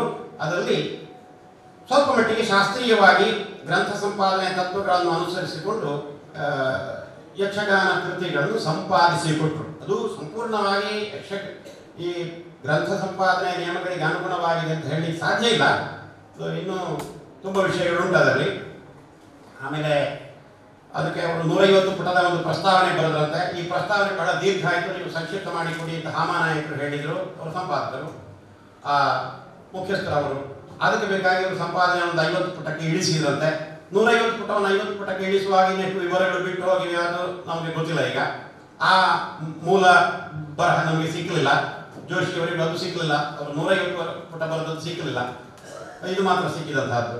ಹೀಗೆಲ್ಲ ಅದರಲ್ಲಿ ಮತ್ತೆ ಬೇರೆ ಸಮಸ್ಯೆಗಳುಂಟು. ಏನೇ ಈಗ ಕುಕ್ಕೆಲಕೃಷ್ಣ ಭಟ್ರ ಮುಂದೆ ಇಷ್ಟೆಲ್ಲ ಹಿನ್ನೆಲೆಯಲ್ಲಿ ಇದ್ದಂತಹ ಸಮಸ್ಯೆಗಳು. ಪಾರ್ಥಿಸುಬ್ಬನ ಯಕ್ಷಗಾನ ರಾಮಾಯಣ ಪ್ರಸಂಗಗಳ ಕರ್ತೃವೇ ಒಂದು, ಹೌದಾಗಲೇ ಆ ಪ್ರಸಂಗಗಳು ಯಾವುವು? ಎರಡು, ಆಮೇಲೆ ಮೂರನೇದು ಪಾರ್ಥಿಸುಬ್ಬ ಎಲ್ಲಿಯವನು, ಕುಂಬಳೆಯವನು ಹೌದೇ ಅಲ್ಲವೇ. ಆಮೇಲೆ ನಾಲ್ಕನೇದು ಯಕ್ಷಗಾನ ರಾಮಾಯಣ ಪ್ರಸಂಗಗಳು ಕಥಕಳಿ ರಾಮಾಯಣದಿಂದ ಪ್ರಭಾವಿತವಾದವು ಹೌದೇ. ಆಮೇಲೆ ಪಾರ್ಥಿಸುಬ್ಬನ ಕಾಲ ಯಾವುದು, ಇಷ್ಟೆಲ್ಲ ಇಷ್ಟು ಮುಖ್ಯ ವಿಷಯಗಳನ್ನು ಇಟ್ಕೊಂಡು ಅವರು ವಿವೇಚನೆಗೆ ತೊಡಗಿದರು. ಆಮೇಲೆ ಇದಕ್ಕೆ ಶಾಸ್ತ್ರೀಯವಾಗಿ ಇದನ್ನು ಗ್ರಂಥ ಸಂಪಾದನೆ ಮಾಡಬೇಕು, ಇಲ್ಲದಿದ್ದರೆ ಇದು ಪರಿಹಾರ ಆಗುವುದಿಲ್ಲ ಅಂತ ಗ್ರಂಥ ಸಂಪಾದನೆಗೂ ಹೊರಟರು. ಯಾಕೆಂದರೆ ಪ್ರತಿಕಾರರು ಏನೇನು ಮಾಡಿದ್ದಾರೆ ಅಂತ ಹೇಳೋದಕ್ಕೆ ಒಂದು ಒಳ್ಳೆಯ ಉದಾಹರಣೆಯನ್ನು ಪ್ರಭಾಕರ್ ಜೋಶಿ ಅವರಾಗ ಹೇಳಿದರು. ಪಾರ್ವತಿ ನಂದನಂ ಅಂತ ಇದ್ದದನ್ನು ದೇವಕಿ ನಂದನಂ ಅಂತ ಮಾಡಿದಂಥದ್ದು ಪ್ರತಿಕಾರದ ಕೆಲಸ. ಇಂಥದ್ದೆಲ್ಲ ನಡೀತದೆ. ಅದು 75ನೇ ಇಸವಿಯಲ್ಲಿ 1975ರಲ್ಲಿ ಮೈಸೂರು ವಿಶ್ವವಿದ್ಯಾಲಯದ ಕನ್ನಡ ಅಧ್ಯಯನ ಸಂಸ್ಥೆಯಿಂದ ಪಾರ್ಥಿಸುಬ್ಬನ ಯಕ್ಷಗಾನಗಳು ಎಂಬ ಉಕ್ಕಿಲ ಕೃಷ್ಣ ಭಟ್ರ ಕೃತಿ ಹೊರಬಂತು. 1974ರಲ್ಲಿ ಕಾರಂತರು ಬರೆದಂಥ ಯಕ್ಷಗಾನ ಎಂಬಂತಹ ಪುಸ್ತಕವು ಅಲ್ಲಿಗೆ ಮೈಸೂರು ವಿಶ್ವವಿದ್ಯಾನಿಲಯದಿಂದಲೇ ಹೊರಬಂತು. ಯಕ್ಷಗಾನ ಮತ್ತು ಪಾರ್ಥಿಸುಬ್ಬನಿಗೆ ಮಾತ್ರ ಸಂಬಂಧಪಟ್ಟಲ್ಲ, ಇಡೀ ಯಕ್ಷಗಾನಕ್ಕೆ ಸಂಬಂಧಪಟ್ಟಂತಹ ಒಂದು ಒಳ್ಳೆಯ ಪುಸ್ತಕ ಅದು. ಈ ಗ್ರಂಥದಲ್ಲಿ ಶಿವರಾಮ್ ಕಾರಂತರು ಈಗೇನು ಹೇಳ್ತಾರೆ ಅಂತ ಹೇಳಿದರೆ 74ನೇ ಇಸವಿಯಲ್ಲಿ ಬಂದದ್ದಲ್ಲಿ ಕಾರಂತರು ಪಾರ್ಥಿಸುಬ್ಬನ ಬಗೆಗಿನ ಹೆಚ್ಚಿನ ವಾದಗಳಿಗೆ ಹೋಗದೆ ರಾಮಾಯಣ ಪ್ರಸಂಗಗಳ ಕರ್ತೃತ್ವವನ್ನು ಅಜ್ಞಾತ ಕವಿ ಬರೆದದ್ದು ಅಂತ. ಸುಬ್ಬ ಅಂತ ಹೇಳಿಲ್ಲ, ಅಜ್ಞಾತ ಕವಿ ಬರೆದದ್ದು. ಕಣ್ಣೊಪ್ಪುರದ ಕೃಷ್ಣನ ಭಕ್ತ ಅಂತ ಹೇಳಿ, ಯಾವ ಕಣ್ಣೊಪ್ಪುರ ಅಂತ ಹೇಳಿಲ್ಲ. ಆದರೂ ಕಣ್ಣೊಪ್ಪುರ ಕುಂಬಳೆ ಎಂಬ ಬಗ್ಗೆ ಅವರಿಗೆ ಸಮ್ಮತಿ ಇಲ್ಲ. ಮದವೂರು ಕಾಸರಗೋಡು ತಾಲೂಕಿನ ಮಧೂರು ಎಂಬುದು ಅವರಿಗೆ ಸಮ್ಮತ ಅಲ್ಲ. ಕಣ್ಣೊಪ್ಪುರ ಕೃಷ್ಣನ ಭಕ್ತ ಅಜ್ಞಾತ ಕವಿ ಅಂತ ಮಾತ್ರ ಹೇಳಿದ್ದಾರೆ. ಮಧೂರು ಮತ್ತು ಕುಂಬಳೆ ಸಂಬಂಧ ಇರುವ ಬಗ್ಗೆ ಅವರು ಒಪ್ಪಲಿಲ್ಲ. ಮದವೂರು ಕಾಸರಗೋಡು ತಾಲೂಕಿನ ಮಧೂರು ಎಂಬುದು ಅವರಿಗೆ ಸಮ್ಮತವಲ್ಲ. ಪ್ರಸಂಗಕರ್ತೃ ಪಾರ್ಥಿಸುಬ್ಬ ಎಂಬುದು ಅವರಿಗೆ ಅಸಮ್ಮತ, ಅಜ್ಞಾತ ಕವಿ. ಕವಿ ಸ್ತುತಿಸುವ ದೇವತೆಗಳ ದೇವಾಲಯಗಳು ಇಲ್ಲಿಯ ಪರಿಸರ ಅಲ್ಲ, ಉಡುಪಿಯ ಪರಿಸರದವು ಅಂತ ಅವರು ಹೇಳ್ತಾರೆ. ಹೀಗೆ ತಮ್ಮ ಹಿಂದಿನ ಕಾಲದ ಕಾರಂತರ ಜೊತೆಗೆ ಚರ್ಚೆ, ಟೀಕೆ ಬಂದದ್ದು, ಟಿಪ್ಪಣಿಗಳು ಇತ್ಯಾದಿಗಳೆಲ್ಲವನ್ನು ಕೈಬಿಟ್ಟು ಹೊಸ ಆಧಾರಗಳನ್ನು ದೊರಕಿದ್ದನ್ನು ಕಾರಂತರು ಈಗ ಉಕ್ಕಿಲ ಕೃಷ್ಣ ಭಟ್ರು ಈಗ ಹಿಡಿದು ಕೆಲಸ ಮಾಡಿದರು. ಹಳೆ ದಾಖಲೆಗಳನ್ನು ಸ್ವಲ್ಪ ಬದಿಗಿರಿಸಿ ಹೊಸ ದಾಖಲೆಗಳು, ಅದರಲ್ಲಿ ಅವರು ಸಂಗ್ರಹಿಸಿದಂತಹ ಹೊಸ ದಾಖಲೆಗಳ ಮೂಲಕ ಕಾಲ ನಿರ್ಣಯ ಮಾಡುವಾಗ ತೆಗೆದುಕೊಂಡಂತಹ ಅಂಶಗಳು. ಒಂದು ಬಂದ ನಿರ್ಣಯ, ಪಾರ್ಥಿಸುಬ್ಬನು ಕುಂಬಳೆಯವನು ಪಾರ್ಥಿ ಎಂಬವಳ ಮಗ. ಇದು ಪ್ರಸಿದ್ಧವಾದ ಜನಶ್ರುತಿ, ಇದಕ್ಕೆ ಆಧಾರವಾದಂತಹದ್ದು. ಮತ್ತು ಪಾರ್ವತಿ ನಂದನಂ ಅಂತ ಆತನೇ ಬರೆದುಕೊಂಡಂತಹದ್ದು. ಪಾರ್ವತಿ ನಂದನಂ ಅಂತ ಬರೆದುಕೊಂಡದ್ದಲ್ಲಿ ಅದು ಅಲ್ಲ ಅಂತ ಹೇಳಿ, ಪಾರ್ಥಿಯ ಮಗ ಅಲ್ಲ ಅಂತ ಹೇಳಿಗೂ ದಾರಿ ಉಂಟು. ಆದ್ದರಿಂದ ಅದು ಆ ಜನಶ್ರುತಿಯು ಇದಕ್ಕೆ ಆಧಾರವಿರುವುದರಿಂದ ಅವ ಪಾರ್ಥಿ ಎಂಬವಳ ಮಗ. ಆಮೇಲೆ ಅವ ಬರೆದ ಕೃತಿಗಳು ಪುತ್ರಕಾಮೇಟಿ, ಸೀತಾ ಕಲ್ಯಾಣ, ಪಟ್ಟಾಭಿಷೇಕ ಪಂಚವಟಿ, ವಾಲಿ ಸಂಹಾರ, ಉಂಗುರ ಸಂಧಿ, ಸೇತುಬಂಧನ, ಅಂಗದ ಸಂಧಾನ, ಕುಂಭಕರ್ಣಾದಿ ಕಾಳಗ ಇವು ಪಾರ್ಥಿಸುಬ್ಬನ ರಾಮಾಯಣ ಪ್ರಸಂಗಗಳು. ಕುಶಲವರ ಕಾಳಗ ಉತ್ತರ ರಾಮಾಯಣಕ್ಕೆ ಸಂಬಂಧಿಸಿದ ಕೃತಿ. ಶ್ರೀಕೃಷ್ಣ ಚರಿತ ಭಾಗವತದ ಕೃತಿ. ಶ್ರೀಕೃಷ್ಣ ಚರಿತಕ್ಕೆ ಶ್ರೀಕೃಷ್ಣ ಬಾಲಲೀಲೆ ಅಂತ ಒಂದು ಪ್ರಸಿದ್ಧವಾದಂತಹ ಹೆಸರು ಇತ್ತು, ಆದರೆ ಅವನಿಗೆ ಕೊಟ್ಟ ಹೆಸರು ಶ್ರೀಕೃಷ್ಣ ಚರಿತ. ಐರಾವತ ಮಹಾಭಾರತಕ್ಕೆ ಸಂಬಂಧಿಸಿದ ಕೃತಿ. ಸಭಾಲಕ್ಷಣವು ಯಕ್ಷಗಾನದ ರಂಗನಿಯಮಾದಿಗಳನ್ನು ನಿರೂಪಿಸುವ ಆಧಾರ ಗ್ರಂಥ. ಇವೆಲ್ಲವನ್ನು ಒಟ್ಟು ಮಾಡಿ ಪಾರ್ಥಿಸುಬ್ಬನ ಯಕ್ಷಗಾನವನ್ನು ಸಂಪಾದನೆ ಮಾಡಿದರು. ಕಥಕಳಿ ರಾಮಾಯಣವನ್ನು ಸುಬ್ಬನು ಚೆನ್ನಾಗಿ ಬಲ್ಲವನಾಗಿದ್ದು ಅದರ ಪ್ರಭಾವ ಈತನ ರಾಮಾಯಣ ಪ್ರಸಂಗಗಳ ಕೃತಿಯ ಮೇಲಾಗಿರುವುದು ಪರಿಶೀಲನೆಯಿಂದ ತಿಳಿಯುತ್ತದೆ. ಅದಕ್ಕೆ ಕಾರಂತರು ಮತ್ತು ಇತರರು ಕೆಲವರು ಕೇಳಿದ್ದುಂಟು, ಅದು ಯಾಕೆ ರಾಮಾಯಣದಿಂದ ಮಲಯಾಳದಕ್ಕೆ ಪ್ರಭಾವ ಅದಾಗಿರಬಾರದು ಅಂತ ಕೇಳಿದ್ದಕ್ಕೆ ಅದನ್ನು ಪ್ರಸ್ತಾವಿಸಿದರು ಪ್ರಭಾಕರ್ ಜೋಶಿ. ಅದಕ್ಕೆ ಆ ಎರಡು ಭಾಷೆಗಳನ್ನು ಬಲ್ಲವರು ಇದನ್ನು ಹೇಳಬೇಕಷ್ಟೇ ಹೊರತು ಇನ್ನೊಂದು ಭಾಷೆಯನ್ನು, ಮಲಯಾಳವನ್ನು ಬಾರದವರು, ಬಲ್ಲವರಲ್ಲದವರು ಇದನ್ನು ಹೇಳುವ ಇಲ್ಲ ಅಂತ ಹೇಳಿದರು. ಎರಡು ಭಾಷೆಗಳನ್ನು ತಿಳಿದು ನಾನು ಈ ಮಾತನ್ನು ಹೇಳಿದ್ದು ಅಂತೇಳುವಂತಹ ಅಭಿಪ್ರಾಯವನ್ನು ಅವರು ಹೇಳಿದ್ದಾರೆ. ಆಮೇಲೆ ಕನ್ನಡದ ತೊರವೆ ರಾಮಾಯಣದ ಪ್ರಭಾವ ಈತನ ಮೇಲಿದೆ. ಕುಶಲರ ಕಾಲದಲ್ಲಿ ಸುಬ್ಬನು ಜೈನಿ ಭಾರತದ ಪ್ರಭಾವಿತನಾಗಿದ್ದಾನೆ, ಸ್ವೀಕರಣ ಮಾಡಿದ್ದಾನೆ. ಶ್ರೀಕೃಷ್ಣ ಬಾಲಲೀಲೆ ಕಥಾ ಪ್ರಸಂಗಕ್ಕೆ ಶ್ರೀಕೃಷ್ಣ ಚರಿತ ಎಂಬ ಹೆಸರು. ಅದರ ಪದ್ಯದಲ್ಲಿ ಕನ್ನಡ ಭಾಗವತದ ಪ್ರಭಾವ ಇದೆ, ದಶಮಸ್ಕಂದದ್ದು. ಐರಾವತ ಪ್ರಸಂಗದಲ್ಲಿ ಕನ್ನಡ ಭಾರತದ ಪದ್ಯಗಳಿಗೆ ಸಂಖ್ಯಾತ ಪದ್ಯಗಳು ಇವೆ. ಛಂದಸ್ಸು, ಶೈಲಿ, ನಾಣ್ಣುಡಿಗಳ ಬಳಕೆ, ನಿರೂಪಣಾ ವಿಧಾನ ಇವು ಎಲ್ಲ ಪ್ರಸಂಗಗಳು ಒಬ್ಬನವೇ ಅಂತ ನಿಶ್ಚಯಿಸಲು ಆಂತರಿಕ ಆಧಾರಗಳಾಗ್ತವೆ. ಹಲವು ಪ್ರಸಂಗಗಳಲ್ಲಿ ಮದೌರ ವಿಘ್ನೇಶನ ಸ್ತುತಿ ಇದೆ. ಸಭಾಲಕ್ಷಣದಲ್ಲಿ ಮೊದಲು ಸ್ತುತಿಸಲ್ಪಡುವವನು ಮದೌರ ವಿಘ್ನೇಶ. ಈ ವಿಘ್ನೇಶನ ಸ್ತುತಿ ಅಂದರೆ ಆಟ, ತಾಳಮ, ಜಳಗಿಳಿಗಳು ಪ್ರಾರಂಭವಾಗ್ತವೆ, ಕೊನೆಗೊಳ್ತವೆ. ಕಣ್ಣುಪುರ ಕೃಷ್ಣನ ಮುದ್ರಿಕೆ ಇವನ ಎಲ್ಲ ಕೃತಿಗಳಲ್ಲೂ ಕಂಡುಬರುತ್ತವೆ. ಐರಾವತದಲ್ಲಿ ಅರ್ಜುನನು ಶ್ರೀಕೃಷ್ಣನನ್ನು ಸ್ತುತಿಸುವ ವಾಕ್ಯಗಳು ಕುಂಬಳೆಯ ಕೃಷ್ಣ ದೇವಸ್ಥಾನದ ಪಾಠಾದಿಗಳ ಸ್ತುತಿ ಪಾಠದಲ್ಲಿ ಇದೆ, ಈಗಲೂ ಸಿಕ್ಕಬಹುದು. ಮೈಸೂರು ವಿಶ್ವವಿದ್ಯಾನಿಲಯದಲ್ಲಿ ಒಂದು ಹೊಸ ಹಸ್ತಪ್ರತಿ, ಅದುವರೆಗೆ ಅವರು ನೋಡದೇ ಇದ್ದ ಹಸ್ತಪ್ರತಿ ಅವರಿಗೆ ದೊರಕಿತು. ಅದು ಪಾರ್ಥಿಸುಬ್ಬನ ಕಾಲ ನಿರ್ಣಯದಲ್ಲಿ ಬಹಳ ಪ್ರಮುಖ ಸ್ಥಾನವನ್ನು ಪಡೆದಂತಹ ಒಂದು ಹಸ್ತಪ್ರತಿ, ವಿಶಿಷ್ಟ ಹಸ್ತಪ್ರತಿ. ಅದು ಹೇಗೆ ಅಂದರೆ ಗಜಗೌರಿ ವ್ರತದ ಸಂಕಲ್ಪವುಳ್ಳಂತಹ ಐರಾವತದ ಹಸ್ತಪ್ರತಿ ದೊರಕಿತು. ಅಂದರೆ ಕವಿ ಒಂದು ಸಂಕಲ್ಪವನ್ನು ಮಾಡುವಂತಹ ಆ ಗಜಗೌರಿ ವ್ರತದ ಸಂಕಲ್ಪ ಬರ್ತದೆ ಆ ಪ್ರಸಂಗದಲ್ಲಿ. ಆ ಸಂಕಲ್ಪ ಮಾಡುವ ಸಂಕಲ್ಪದ ದಿನವನ್ನು ಅದರಲ್ಲಿ ಹಾಕಲಾಗಿದೆ. ಈ ದಿನ ಯಾವ ದಿನಕ್ಕೆ ಸರಿ ಹೋಗ್ತದೆ ಅಂತ ಹೇಳಿದರೆ 24/8/1617 ಭಾನುವಾರ ಅದಕ್ಕೆ ಸರಿ ಹೋಗ್ತದೆ ಲೆಕ್ಕಾಚಾರ ಮಾಡುವಾಗ. ಅಂದರೆ 1617ರಲ್ಲಿ ಕವಿ ತಾನು ಆ ಪ್ರಸಂಗವನ್ನು ಬರೆಯುವಾಗ ಆ ದಿನವನ್ನು ಉಲ್ಲೇಖಿಸಿ ಸಂಕಲ್ಪವನ್ನು ಮಾಡಿದ್ದಾನೆ ಎಂಬಂತಹದ್ದು ಸ್ಪಷ್ಟ. ಇದು ಇದುವರೆಗೆ ಯಾರಿಗೂ ದೊರಕದಂತಹ ಒಂದು ಆಧಾರ. ಈ ಆಧಾರದಿಂದ ಕುಕ್ಕಲ ಕೃಷ್ಣ ಭಟ್ರು 1617ರಲ್ಲಿ ಇದು ರಚಿತವಾಯಿತು. 1617 ಆತನ ಕೊನೆಯ ಕೃತಿ ಇದು ಐರಾವತ ಅಂತ ಭಾವಿಸಿದರು. 1620 ಹಾಗಾದರೆ 30 ವರ್ಷಗಳ ಪ್ರಭಾಕರ ಜೋಶಿ ಹೇಳಿದಾಗೆ 30 ವರ್ಷ 1590ರಿಂದ 1620 ಇದು ಆತ ಚಟುವಟಿಕೆಯಿಂದ ಇದ್ದ ಕಾಲ, ಕೃತಿ ರಚನೆ ಮಾಡಿದಂತಹ ಕಾಲ. ಅದಕ್ಕಿಂತ ಒಂದು 25 ವರ್ಷ ಹಿಂದೆ ತೆಗೆದುಕೊಂಡಾದ್ರೆ ಅವನ ಬಾಲ್ಯಕಾಲ ಇತ್ಯಾದಿಗಳು ಬರ್ತವೆ. ಹೀಗೆ ಕಥಕಳಿ ರಾಮಾಯಣದ ಈಗ ಕಥಕಳಿ ರಾಮಾಯಣದ ಪ್ರಭಾವ ಇದೆ ಅಂತ ಹೇಳಿದ್ರೆ, ಕಥಕಳಿ ರಾಮಾಯಣ ಯಾವಾಗ ರಚಿತವಾದ್ದು ಅಂತ ಹೇಳಿದ್ರೆ ಅದು ಕೂಡ ಸಮಸ್ಯೆ ಇದೆ. ಅದು 1600ರಿಂದ ಮತ್ತೆ 1700ರಿಂದ ಹೀಗೆಲ್ಲ. ಅದಕ್ಕೆ ಇವರು ಮಲಯಾಳದ ವಿದ್ವಾಂಸರು ಸಂಶೋಧಕರು ಏನು ಹೇಳ್ತಾರೆ ಎಂಬಂತಹದ್ದನ್ನು ನೋಡಿ ಕಥಕಳಿ ರಾಮಾಯಣದ ರಚನೆ 1497ರಲ್ಲಿ, ಅದು 1497ರಲ್ಲಿ ಕೊಲ್ಲಂ ಗಣಪತಿ ದೇವಸ್ಥಾನದಲ್ಲಿ ಮೊದಲಾಗಿ ಪ್ರಯೋಗಿಸಲ್ಪಟ್ಟಿತು ಅಂತ ಹೇಳುವಂತಹದ್ದನ್ನು ಕಂಡುಹಿಡಿದು ಆ ಕಥಕಳಿ ರಾಮಾಯಣ ಮತ್ತೆ 100 ವರ್ಷದ ನಂತರ ಇದರಲ್ಲಿ ಪ್ರಭಾವ ಬೀರುವುದಕ್ಕೆ ಏನೇನು ಆಕ್ಷೇಪ ಬರುವುದಿಲ್ಲ. ಅದು ಆ ಕಾಲದ್ದು ಅಂತ ಹೇಳುವಂತಹದ್ದನ್ನು ಅವರು ನಿರ್ಣಯ ಮಾಡಿದರು. ಪಾರ್ಥಿಸುಬ್ಬನ ವಿಷಯದ ಬಗ್ಗೆ ಚರ್ಚೆಯಲ್ಲಿ ಉದಾಹರಿಸಲಾದ ಕೋರ್ಟ್ ದಾಖಲೆ, ಮುಡಪ್ಪ ಸೇವೆ, ಉತ್ಸವಕ್ಕೆ ಸಂಬಂಧಪಟ್ಟ ಲೆಕ್ಕಪತ್ರದ ದಾಖಲೆ ಮೊದಲಾದವುಗಳಲ್ಲಿ ಕಾಣುವ ಪಾರ್ಥಿಸುಬ್ಬ ಎಂಬ ಹೆಸರು ಸುಮಾರು 150 ವರ್ಷ ಹಿಂದೆ, ಅಂದರೆ 19ನೇ ಶತಮಾನದಲ್ಲಿ ಅದೇ ಕಣಿಪುರದಲ್ಲಿ ಅದೇ ಹೆಸರಿನ ಇನ್ನೊಬ್ಬ ವ್ಯಕ್ತಿ ಇದ್ದ, ಅವನ ಹೆಸರು ದಾಖಲು ಅಂತ ಹೀಗೆ ಹೇಳಿ. ಮೊದಲು 19ನೇ ಶತಮಾನದ ದಾಖಲೆಗಳಲ್ಲಿದ್ದದ್ದು ಮೂಲ ಪಾರ್ಥಿಸುಬ್ಬ ಅಂತ ಹೇಳಿದಂಥವರು ಅದಲ್ಲ, ಅದೇ ಹೆಸರಿನ ಇನ್ನೊಬ್ಬ ವ್ಯಕ್ತಿ ಆ ಕಾಲದಲ್ಲಿ ಇದ್ದಿರಬೇಕು ಅಂತ ಹೇಳುವಂತಹ ನಿರ್ಣಯಕ್ಕೆ ಅವರು ಬಂದರು. ಈ ಮೇಲಿನ ವಿಷಯಗಳನ್ನೆಲ್ಲ ಚೆನ್ನಾಗಿ ಪರಿಶೀಲಿಸಿ ಪೀಠಿಕೆಯಲ್ಲಿ ಕೃಷ್ಣ ಭಟ್ರು, ಕುಕ್ಕಲ ಕೃಷ್ಣ ಭಟ್ರು ಏನೋ ಮಾತುಗಳನ್ನು ಹೇಳ್ತಾರೋ ಆ ಮಾತುಗಳು ಈಗ ಪ್ರಸ್ತುತ ಪಾರ್ಥಿಸುಬ್ಬನ ಬಗ್ಗೆ ಕಾಲದ ಬಗ್ಗೆ ಅಂತಿಮವಾದಂತಹ ಮಾತನ್ನು ಹೇಳಬಹುದಾದ್ದು, ಅಂತಿಮವಾದ ನಿರ್ಣಯ ಅಂತ ನಾವು ತೆಕ್ಕೊಳ್ಬಹುದು ಅಂತ ಈಗ ಬಹಳ ವರ್ಷದಿಂದ ಅದನ್ನು ಸ್ವೀಕಾರ ಮಾಡಿದ್ದಾರೆ. ಆದರೆ ಇದೇ ಅಂತಿಮ ಅಂತ ಎಲ್ಲ ಸಂಶೋಧಕರು ಒಪ್ಪಿದ್ದಾರೆ ಅಂತ ಹೇಳುವಂತಹದ್ದಿಲ್ಲ. ಉದಾಹರಣೆಗೆ ವೆಂಕಟರಾಜ ಕುಂಟಿದಾರ ಒಂದು ಮಾತನ್ನು ಪ್ರಭಾಕರ ಜೋಶಿ ಹೇಳಿದರು. ಪಿ ಶ್ರೀನಿವಾಸ ಭಟ್ರು ಅವರು ಸಹ ಯಕ್ಷಗಾನ ಸಂಶೋಧಕರು, ಅವರು ಕೂಡ ಈ ಅಭಿಪ್ರಾಯವನ್ನು ಒಂದು ವಾಕ್ಯವಾಗಿ ಒಂದು ಕಡೆಯಲ್ಲಿ ಹೇಳಿದಂತಹದ್ದುಂಟು.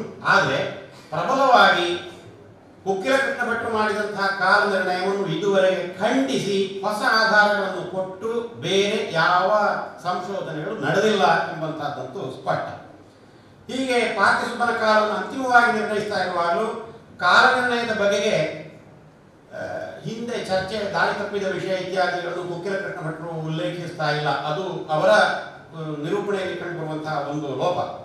ತಾವು ಕೂಡ ಮೊದಲು ತಪ್ಪಾಗಿ ಕಾಲ ನಿರ್ಣಯ ಮಾಡಿದ್ದನ್ನು ಐತಿಹಾಸಿಕ ವಿದ್ಯಮಾನ ಎಂಬಂತೆ ಪ್ರಾಮಾಣಿಕವಾಗಿ ಸ್ಪಷ್ಟವಾಗಿ ಒಪ್ಪಿಕೊಂಡು ಕುಕ್ಕಲ ಕೃಷ್ಣ ಭಟ್ರು ಮುಂದುವರಿಬೇಕಿತ್ತು. ಅದು ಅವರು ಮಾಡಲಿಲ್ಲ. ಕಾರಂತರು ತನ್ನ ಯಕ್ಷಗಾನ ಬಯಲಾಟದ ಮೊದಲ ಮುದ್ರಣದಲ್ಲಿ ಮಾಡಿದ ಹಸ್ತಪ್ರತಿಗಳ ಕಾಲ ನಿರ್ಣಯ ತಪ್ಪಾಗಿತ್ತು ಎಂಬುದನ್ನು 2ನೇ ಮುದ್ರಣದಲ್ಲಿ ಒಪ್ಪಿಕೊಂಡಿದ್ದಾರೆ. ಆದರೆ ಕುಕ್ಕಲ ಕೃಷ್ಣ ಭಟ್ರು ಅದು ಅವರ ಮಾತಿಗೆ ಮೊದಲು ಪಾರ್ಥಿಸುಬ್ಬನ ಕಾಲ ನಿರ್ಣಯಕ್ಕೆ ಪ್ರಾಮಾಣಿಕ ಆಧಾರ ದೊರೆಯದಿದ್ದುದರಿಂದ ಈಗ ಸುಮಾರು 150 ವರ್ಷಕ್ಕೆ ಹಿಂದೆ ಆ ಕಣಿಪುರದಲ್ಲಿದ್ದ ಅದೇ ಹೆಸರಿನ ಇನ್ನೊಬ್ಬ ವ್ಯಕ್ತಿಯೇ ಈತನೆಂಬ ತಪ್ಪು ತಿಳುವಳಿಕೆ ಸಾಕಷ್ಟು ಹಿಂದಿನಿಂದಲೇ ರೂಢಮೂಲವಾಗಿತ್ತು ಅಂತ ಹೇಳ್ತಾರೆ. ಆ ರೂಢಮೂಲವಾದ ತಪ್ಪು ತಿಳುವಳಿಕೆಗೆ ತಾವು ಬಲಿಯಾಗಿದ್ದದ್ದನ್ನು ಅವರು ಹೇಳಿಲ್ಲ. ಅದನ್ನು ಹೇಳಬೇಕಾಗಿತ್ತು ಕುಕ್ಕಲ ಕೃಷ್ಣ ಭಟ್ರು. ಹೇಳಿದರೆ ಅವರ ವಾದ ಇನ್ನಷ್ಟು ಪ್ರಾಮಾಣಿಕವಾಗ್ತಿತ್ತು. ಇರಲಿ, ಹೀಗೆ ಹೇಳಿ ಅಲ್ಲಿಂದ ಬಿಟ್ಟಿದ್ದಾರೆ. ಪಾರ್ಥಿಸುಬ್ಬನೇ ಯಕ್ಷಗಾನವನ್ನು ತೊಡಗಿದವನೆಂಬ ಮಾತನ್ನು ಸ್ಥಿರವಾಗಿ ಹಿಡಿದುಕೊಂಡು ಅವನ ತಪ್ಪಾದ ಕಾಲ ನಿರ್ಣಯದ ಆಧಾರದಿಂದ ಸುಮಾರು 1800ಕ್ಕಿಂತ ಹಿಂದೆ ಯಕ್ಷಗಾನವೇ ಇರಲಿಲ್ಲ ಎಂದು ಸಾಧಿಸತೊಡಗಿದುದು ಕಾರಂತರನ್ನು ಆಕ್ಷೇಪಿಸಿದ ಪಾರ್ಥಿಸುಬ್ಬ ವಾದಿಗಳು ಮಾಡಿದ ತಪ್ಪಾಗಿದೆ. 1800ರ ಕಾಲದಲ್ಲಿ ಪಾರ್ಥಿಸುಬ್ಬ ಇದ್ದ. ಪಾರ್ಥಿಸುಬ್ಬನೇ ಯಕ್ಷಗಾನದ ಮೊದಲಿಗ. ಆದ್ದರಿಂದ ಪಾರ್ಥಿಸುಬ್ಬಕ್ಕಿಂತ ಹಿಂದೆ ಯಕ್ಷಗಾನ ಇರಲಿಕ್ಕೆ ಸಾಧ್ಯ ಇಲ್ವಲ್ಲ. ಆದ್ದರಿಂದ 1800ರಿಂದ ಹಿಂದೆ ಯಕ್ಷಗಾನ ಇರಲಿಲ್ಲ ಅಂತ ಒಂದು ವಾದವನ್ನು ಮಾಡಿದ್ದಾರೆ. ಯಾರು? ಪಾರ್ಥಿಸುಬ್ಬ ವಾದಿಗಳು, ಅಂದರೆ ಕಾರಂತರನ್ನು ವಿರೋಧಿಸಿ ಮಾಡಿದ ವಾದಿಗಳು. ಇದು ಸುಮ್ಮನೆ ಭ್ರಮೆಯಿಂದ ಮಾಡಿದಂತಹ ವಾದ. ಇಂಥ ಮಾತುಗಳು ಬಂದಿವೆ. ಹೀಗೆ ಪಾರ್ಥಿಸುಬ್ಬನ ಯಕ್ಷಗಾನಗಳು ಎಂಬಂತಹ ಈ ಕೃತಿ ಬಂದ ಮೇಲೆ ವಿಶೇಷವಾದಂತಹ ವ್ಯತ್ಯಾಸಗಳು ಆಗಲಿಲ್ಲ ಅಂತ ಹೇಳುವಂಥದ್ದು ನಾವು ಗಮನಿಸಬೇಕು. ಅದಲ್ಲದೆ ಈ ಇತ್ತೀಚೆಯ ದಿವಸಗಳಲ್ಲಿ ಇನ್ನೂ ಅದರ ಬಗೆಗೆ ಲೇಖನ ರೂಪದಲ್ಲಿ ಬರಲಿಲ್ಲ. ಕೆಲವು ಅಭಿಪ್ರಾಯಗಳು ಬಂದಂತಹದ್ದನ್ನು ನಿರೂಪಿಸುವಂತಹದ್ದು ಅವಶ್ಯ. ಅದೇನೆಂದರೆ, ಈ ಸಂಗೀತ ಕ್ಷೇತ್ರದಲ್ಲಿಯೂ ಚೆನ್ನಾಗಿ ಪ್ರವೇಶವುಳ್ಳಂತಹ ವ್ಯಕ್ತಿಗಳು ಇದರ ಬಗೆಗೆ ಸಂಗೀತ ಮತ್ತು ಸಂಗೀತದ ರಾಗಗಳ ದೃಷ್ಟಿಯಿಂದ ಯಕ್ಷಗಾನ ಪ್ರಸಂಗಗಳನ್ನು ನೋಡಬೇಕು ಅಂತ ಹೇಳುವಂತಹ ಒಂದು ಅಭಿಪ್ರಾಯವನ್ನು ಹೇಳಿದ್ದಾರೆ. ಅವರು ಯಕ್ಷಗಾನದ ಕ್ಷೇತ್ರದವರು ಹೇಳಿದಂತಹದ್ದಲ್ಲ.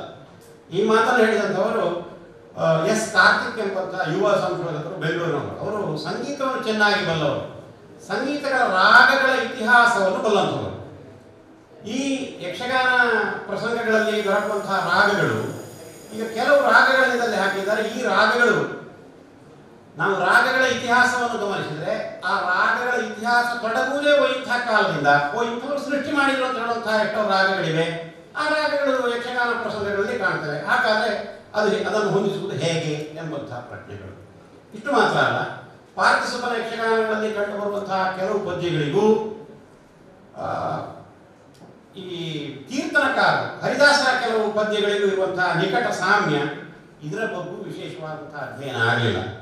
ಈ ಅಧ್ಯಯನವನ್ನು ಮಾಡಬೇಕಾದಂತಹ ಅವಶ್ಯಕತೆ ಇದೆ ಎಂಬಂತಹ ಮಾತುಗಳನ್ನು ಅವರು ಖಾಸಗಿಯಾಗಿ ಹೀಗೆ ಮಾತಾಡುವಾಗ ನನ್ನಲ್ಲಿ ಹೇಳಿದಂತಹದ್ದುಂಟು. ಆ ಅಭಿಪ್ರಾಯಗಳು ಒಂದು ಸಮಗ್ರವಾಗಿ ಲೇಖನ ರೂಪದಲ್ಲಿ ಇನ್ನೂ ಬಂದಿಲ್ಲ. ಆಮೇಲೆ ಪಾರ್ಥಿಸುಬ್ಬ ಬೇರೆ ಬೇರೆ ಯಕ್ಷಗಾನ ಕೃತಿಗಳಲ್ಲಿ ಕಣ್ವ ಪ್ರಕೃಷ್ಣನ ವಿಷಯವನ್ನು ಹೇಳಿದಂತಹ ಅದು ಪಟ್ಟಿ ಇತ್ಯಾದಿಗಳಿವೆ. ಅದನ್ನು ನಾನು ಪ್ರತ್ಯೇಕವಾಗಿ ಇಲ್ಲಿ ನಿರೂಪಿಸಬೇಕಾದಂತಹದ್ದು ಇಲ್ಲ. ಅಂತೂ ಯಕ್ಷಗಾನ ವಾಲ್ಮೀಕಿ ಅಂತ ಹೇಳುವಂತಹ ಅವನ ಹೆಸರಿಗೆ ಯಾವ ಧಕ್ಕೆಯೂ ಇಲ್ಲ. ಅದನ್ನು ಕುಂಬಳೆ ರಾಜರು ಕೊಟ್ಟಿರಲಿ ಬಿಟ್ಟಿರಲಿ, ನಾವು ಯಕ್ಷಗಾನದವರು ಅವನನ್ನು ಯಕ್ಷಗಾನ ವಾಲ್ಮೀಕಿ ಅಂತ ಹೇಳ್ಬೋದು.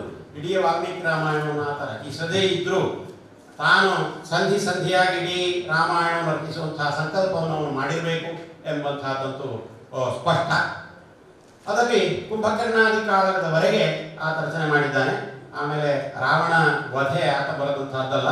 ಕೆಲವು ರಾವಣ ವಧೆ ಸೇರಿಸಿ ಕೆಲವರು ಪಾರ್ಥಿಸುಬ್ಬನ ಕೃತಿಗಳು ಅಂತ ಹೇಳಿದಂತಹದ್ದುಂಟು. ಆದರೆ ಅದಲ್ಲ, ಕಾಸರಗೋಡು ಸುಬ್ರಾಯ ಕವಿ ಅಂತ ಹೇಳುವಂಥವ್ರು ಬರೆದದ್ದು ಅಂತ ಹೇಳುವಂತಹದ್ದು ಇವತ್ತಿಗೆ ಗೊತ್ತಿದೆ.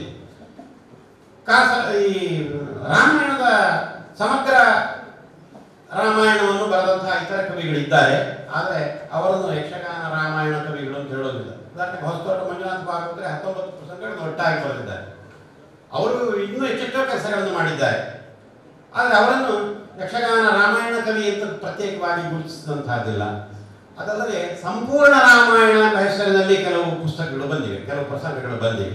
ಸಂಪೂರ್ಣ ರಾಮಾಯಣ, ಇಡೀ ರಾಮಾಯಣದ ಮುಖ್ಯ ಘಟನೆಗಳನ್ನು ತೆಗೆದುಕೊಂಡು ಒಂದು ರಾತ್ರಿಯ ಪ್ರಸಂಗವನ್ನಾಗಿ ಬರೆದಂತಹದ್ದು ಅಂಥದ್ದಿದೆ. ಅಂಥ ಕವಿಗಳನ್ನು ಕೂಡ ಒಂದು ರಾಮಾಯಣ ಕವಿ ಅಂತ ಹೇಳಿದಂತಹದ್ದಿಲ್ಲ. ಏನಿದ್ರು ಯಕ್ಷಗಾನ ಕ್ಷೇತ್ರದಲ್ಲಿ ರಾಮಾಯಣ ಕವಿ ಅಂತ ಹೇಳುವುದಕ್ಕೆ, ಯಕ್ಷಗಾನ ವಾಲ್ಮೀಕಿ ಅಂತ ಹೇಳುವುದಕ್ಕೆ ಯೋಗ್ಯನಾದವ ಪಾರ್ಥಿಸುಬ್ಬ ಎಂಬುದರಲ್ಲಿ ಸಂದೇಹ ಇಲ್ಲ. ಇದಿಷ್ಟು ಯಕ್ಷಗಾನ ಕವಿ ಪಾರ್ಥಿಸುಬ್ಬನ ಚರ್ಚೆಯ ವಿವಿಧ ಮಗ್ಗುರುಗಳು.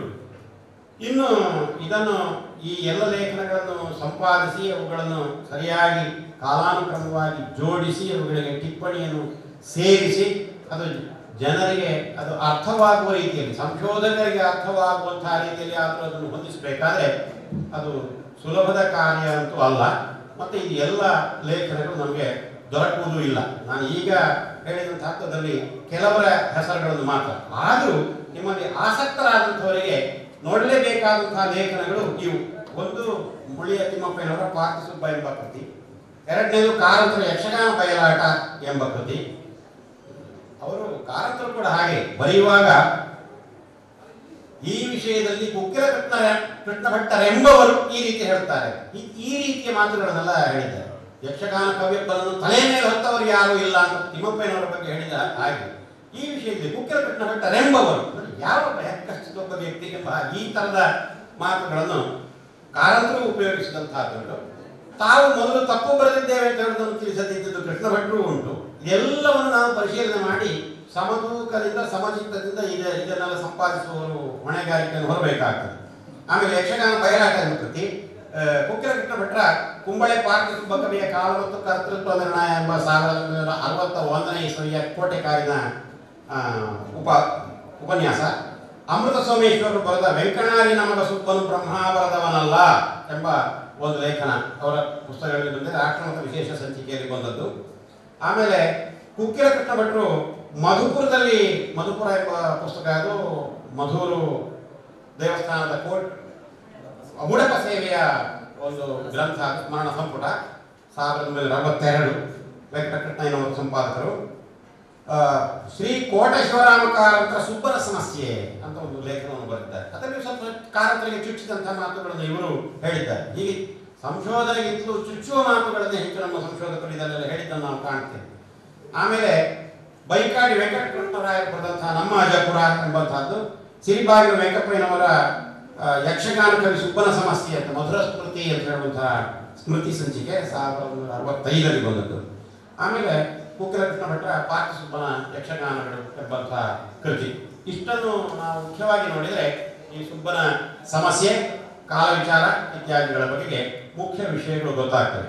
ಏನಿದ್ರು ನಾನು ಮೊದಲಿಗೆ ಹೇಳಿದ ಹಾಗೆ ಯಕ್ಷಗಾನ ಎಂಬಂತಹದ್ದನ್ನು ಈ ಬದಿಗೆ ಕರಾವಳಿ ಕರ್ನಾಟಕಕ್ಕೆ ಸಂಬಂಧಪಟ್ಟಂತಹ ಒಂದು ವಿಷಯ ಎಂಬುದಾಗಿ ನಮ್ಮ ಅಖಿಲ ಕರ್ನಾಟಕದವರು ಪರಿಗಣಿಸಿದ್ದರಿಂದ, ಒಂದು ಕಾಲದಲ್ಲಿ ಪರಿಗಣಿಸಿದ, ಈಗ ಪರಿಸ್ಥಿತಿ ವ್ಯತ್ಯಾಸ ಆಗಿದೆ, ಹಾಗೆ ಪರಿಗಣಿಸಿದ್ದರಿಂದ ಅಖಿಲ ಕರ್ನಾಟಕ ವ್ಯಾಪ್ತಿಯ ಲೇಖಕರು ಬರೆದರೂ ಆ ಕಡೆಯವರು ಇದನ್ನು ಪಾರ್ಕ ಸುಬ್ಬನ ವಿಷಯವನ್ನು ಗಮನಿಸಲಿಲ್ಲ. ಅವನು ಮಹಾಕವಿ ಅಂತ ಹೇಳುವಂಥದ್ದು ಅವರೇ ಈಗ ಬೆಳಗ್ಗೆ ಮಾತನಾಡಿದವರು ಹೇಳಿದರು. ಕನ್ನಡದಲ್ಲಿ ಇಂಥ ಒಬ್ಬ ಇದ್ದಾನೆ ಅಂತ ಹೇಳುವಂಥದ್ದನ್ನು ದಾಖಲು ಮಾಡದೇ ಇದ್ದಂಥದ್ದು ಇಡೀ ಕನ್ನಡದ ಸಂಶೋಧನಾ ಕ್ಷೇತ್ರದ ಒಂದು ದೊಡ್ಡ ಕೊರತೆ. ಅಲ್ಲದೆ ಇನ್ನೊಂದು ಮಾತನ್ನು ಹೇಳಬೇಕು, ಅದೇನೆಂದರೆ ನಮ್ಮ ಛಂದಸ್ ಸಂಶೋಧನೆಯ ಬಗ್ಗೆ ನಮ್ಮ ವಿದ್ವಾಂಸರು ತುಂಬ ಕೆಲಸ ಮಾಡಿದ್ದಾರೆ. ದೊಡ್ಡ ದೊಡ್ಡ ವಿದ್ವಾಂಸರು ಆ ಕ್ಷೇತ್ರದಲ್ಲಿ ಕನ್ನಡ ಛಂದಸ್ಸಿನ ಬಗ್ಗೆ ಎಲ್ಲ ಕೆಲಸ ಮಾಡುವಾಗ ಯಕ್ಷಗಾನದ ಛಂದಸ್ಸಿನ ಬಗ್ಗೆ ಯಾವ ಮಾತನ್ನು ಅವರು ಆಡಲಿಲ್ಲ. ಡಾಕ್ಟರ್ ಡಿ ವಿ ವೆಂಕಟಾಚಲ ಶಾಸ್ತ್ರಿಯವರ ಸಹಿತವಾಗಿ ಯಕ್ಷಗಾನ ಛಂದಸ್ಸಿನ ಬಗೆಗೆ ಮಾತನಾಡಲಿಲ್ಲ. ಅದನ್ನು ಬಿಡೋಣ, ಇವರ ನಮ್ಮ ಹರಿದಾಸರ ರಚನೆಗಳ ಛಂದಸ್ಸಿನ ಬಗ್ಗೆ ಕೂಡ ಮಾತನಾಡಿ ಬಹಳ ಕಷ್ಟ ಉಂಟು. ಯಕ್ಷಗಾನ ಛಂದಸ್ಸು ಮತ್ತು ಹರಿದಾಸರ ಕೃತಿಗಳ ಛಂದಸ್ಸು ನಿಕಟ ಸಂಬಂಧ ಇರುವಂಥವು. ಯಕ್ಷಗಾನ ನಾಗವರ್ಮ ಎಂಬಂತಹ ಹೆಸರನ್ನು ಪಡೆದಂಥವರು ಶ್ರೀಮಂತವರು ನಾರಾಯಣ ಶೆಟ್ಟರು ಯಕ್ಷಗಾನ ಛಂದೋಮುಖಿ ಎಂಬ ಪುಸ್ತಕವನ್ನೇ ಬರೆದು ಸುಲಭದಲ್ಲಿ ಅರ್ಥ ಆಗುವಂತಹದ್ದು ಅಲ್ಲ, ಮತ್ತು ಸಾಮಾನ್ಯರಿಗೆ ಅರ್ಥ ಆಗಬಾರ್ದು ಬರೋದು ಅಂತ ಪ್ರಭಾಕರ್ ಜೋಶಿಯವರು ಯಾವಾಗಲೂ ಹೇಳ್ತಾರೆ. ಆ ಸಾಮಾನ್ಯರಿಗೆ ಯಾರಿಗೆ ಅರ್ಥ ಆಗಬಾರ್ದು ಅಂತ ಬರೆದ ಪುಸ್ತಕ ಆಗುವುದು. ಏನೇ ಇರಲಿ, ಕಬ್ಬಿನಾಲೆಯವರು ಬರೆದ ಯಕ್ಷಗಾನ ಛಂದಸ್ಸು ಎಂಬಂತಹ ಕೃತಿ ಇದೆ. ಈ ಛಂದೋಬಂಧಗಳೇನಿವೆ, ಇಂಥ ವಿಶಿಷ್ಟ ಛಂದೋಬಂಧಗಳನ್ನು ಕೂಡ ಗಮನಿಸದೇ ಇದ್ದದ್ದು ಇಡೀ ಕನ್ನಡ ವಿದ್ವತ್ ವಲಯದ ಒಂದು ಕೊರತೆ ಅಂತ ನಾವು ಈ ಸಂದರ್ಭದಲ್ಲಿ ಹೇಳಬೇಕು. ಆದ್ದರಿಂದ ಯಕ್ಷಗಾನದ ಕ್ಷೇತ್ರದ ಸಂಶೋಧನೆ ಅಖಿಲ ಕರ್ನಾಟಕ ಕನ್ನಡ ವಿದ್ವತ್ ವಲಯಕ್ಕೆ ಬಹಳ ಮುಖ್ಯವಾದ ಮತ್ತು ಅನಿವಾರ್ಯವಾದಂತಹ ವಿಷಯ ಎಂಬಂತಹದ್ದನ್ನು ಈ ಸಂದರ್ಭದಲ್ಲಿ ಹೇಳಲಿಕ್ಕೆ ನಾನು ಇಷ್ಟಪಡ್ತೇನೆ. ಇಷ್ಟು ಮಾತುಗಳನ್ನು ತಮ್ಮ ಮುಂದೆ ನಿರೂಪಿಸಲಿಕ್ಕೆ ಅವಕಾಶವನ್ನು ಕೊಟ್ಟಂತಹ ಯಕ್ಷಗಾನ ಅಕಾಡೆಮಿ ಹಿರಿಯರಾದಂತಹ ಹೆಮ್ಮೆ ಮತ್ತು ಕೇಳಿದಂತಹ ನಿಮಗೆಲ್ಲ ವಂದನೆಗಳನ್ನು ಸಲ್ಲಿಸಿ ನನ್ನ ಮಾತುಗಳನ್ನು ಮುಗಿಸುತ್ತೇನೆ. ಎಲ್ಲರಿಗೂ ನಮಸ್ಕಾರ. ವೇದಿಕೆಯಲ್ಲಿ ಈ ಗೋಷ್ಠಿಯ ಅಧ್ಯಕ್ಷತೆ ವಹಿಸಿದ ಹಿರಿಯರಾದ ಡಾಕ್ಟರ್ ಕಮಲಾಕ್ಷ ಅವರೇ ಹಾಗೂ ಹಿರಿಯಣ್ಣನಾದ ಪಂಡಿತವರ್ಯ ವಾದಿಕಲ್ಲು ವಿಷ್ಣು ಭಟ್ ಅವರೇ, ಸಭಾಂಗಣದಲ್ಲಿ ಆಸೀನರಾದ ಎಲ್ಲ ಯಕ್ಷಗಾನ ಕಲಾಸಕ್ತ ಹಿರಿಯ ಬಂಧುಗಳೇ, ಮಧ್ಯಾಹ್ನದ ಸಮಯ, ಎಲ್ಲರಿಗೂ ಹಸಿವು ಎರಡು ಬಗೆಯದಿರ್ಬೋದು. ಬಹುಶಃ ಕೆಲವರು ಇನ್ನೂ ಕೂಡ ಕಣ್ಣರಳಿಸಿಕೊಂಡು ಮುಂದೇನು ಅಂತ ಹಸಿವಿನಿಂದಿದ್ದಾರೆ. ಅವರೆಲ್ಲ ವೈಚಾರಿಕ ಹಸಿವಿನವರು. ಇನ್ನೊಂದು ನನ್ನನ್ನು ಸೇರಿಸಿದ ಹಾಗೆ ಅದು ಹೊಟ್ಟೆ ಹಸಿವು. ಮಧ್ಯಾಹ್ನ ಮುಂದಾಗ್ತಾ ಇದ್ದ ಹಾಗೆ ಹೊಟ್ಟೆ ಒಳಗೆ ತಾಳ ಅಬ್ಬರ ತಾಳ ಆಗಲಿಕ್ಕೆ ಶುರುವಾಗ್ತದೆ. ಆದರೂ ಕೂಡ ಅಧ್ಯಕ್ಷರಲ್ಲಿ ಅನುಮತಿ ಕೇಳಿದೆ ಎಷ್ಟೊತ್ತು ಮಾತಾಡ್ಬೋದು ಅಂತ. 30 ನಿಮಿಷ ಮಾತಾಡಲೇಬೇಕು ಅಂತ ಹೇಳಿ.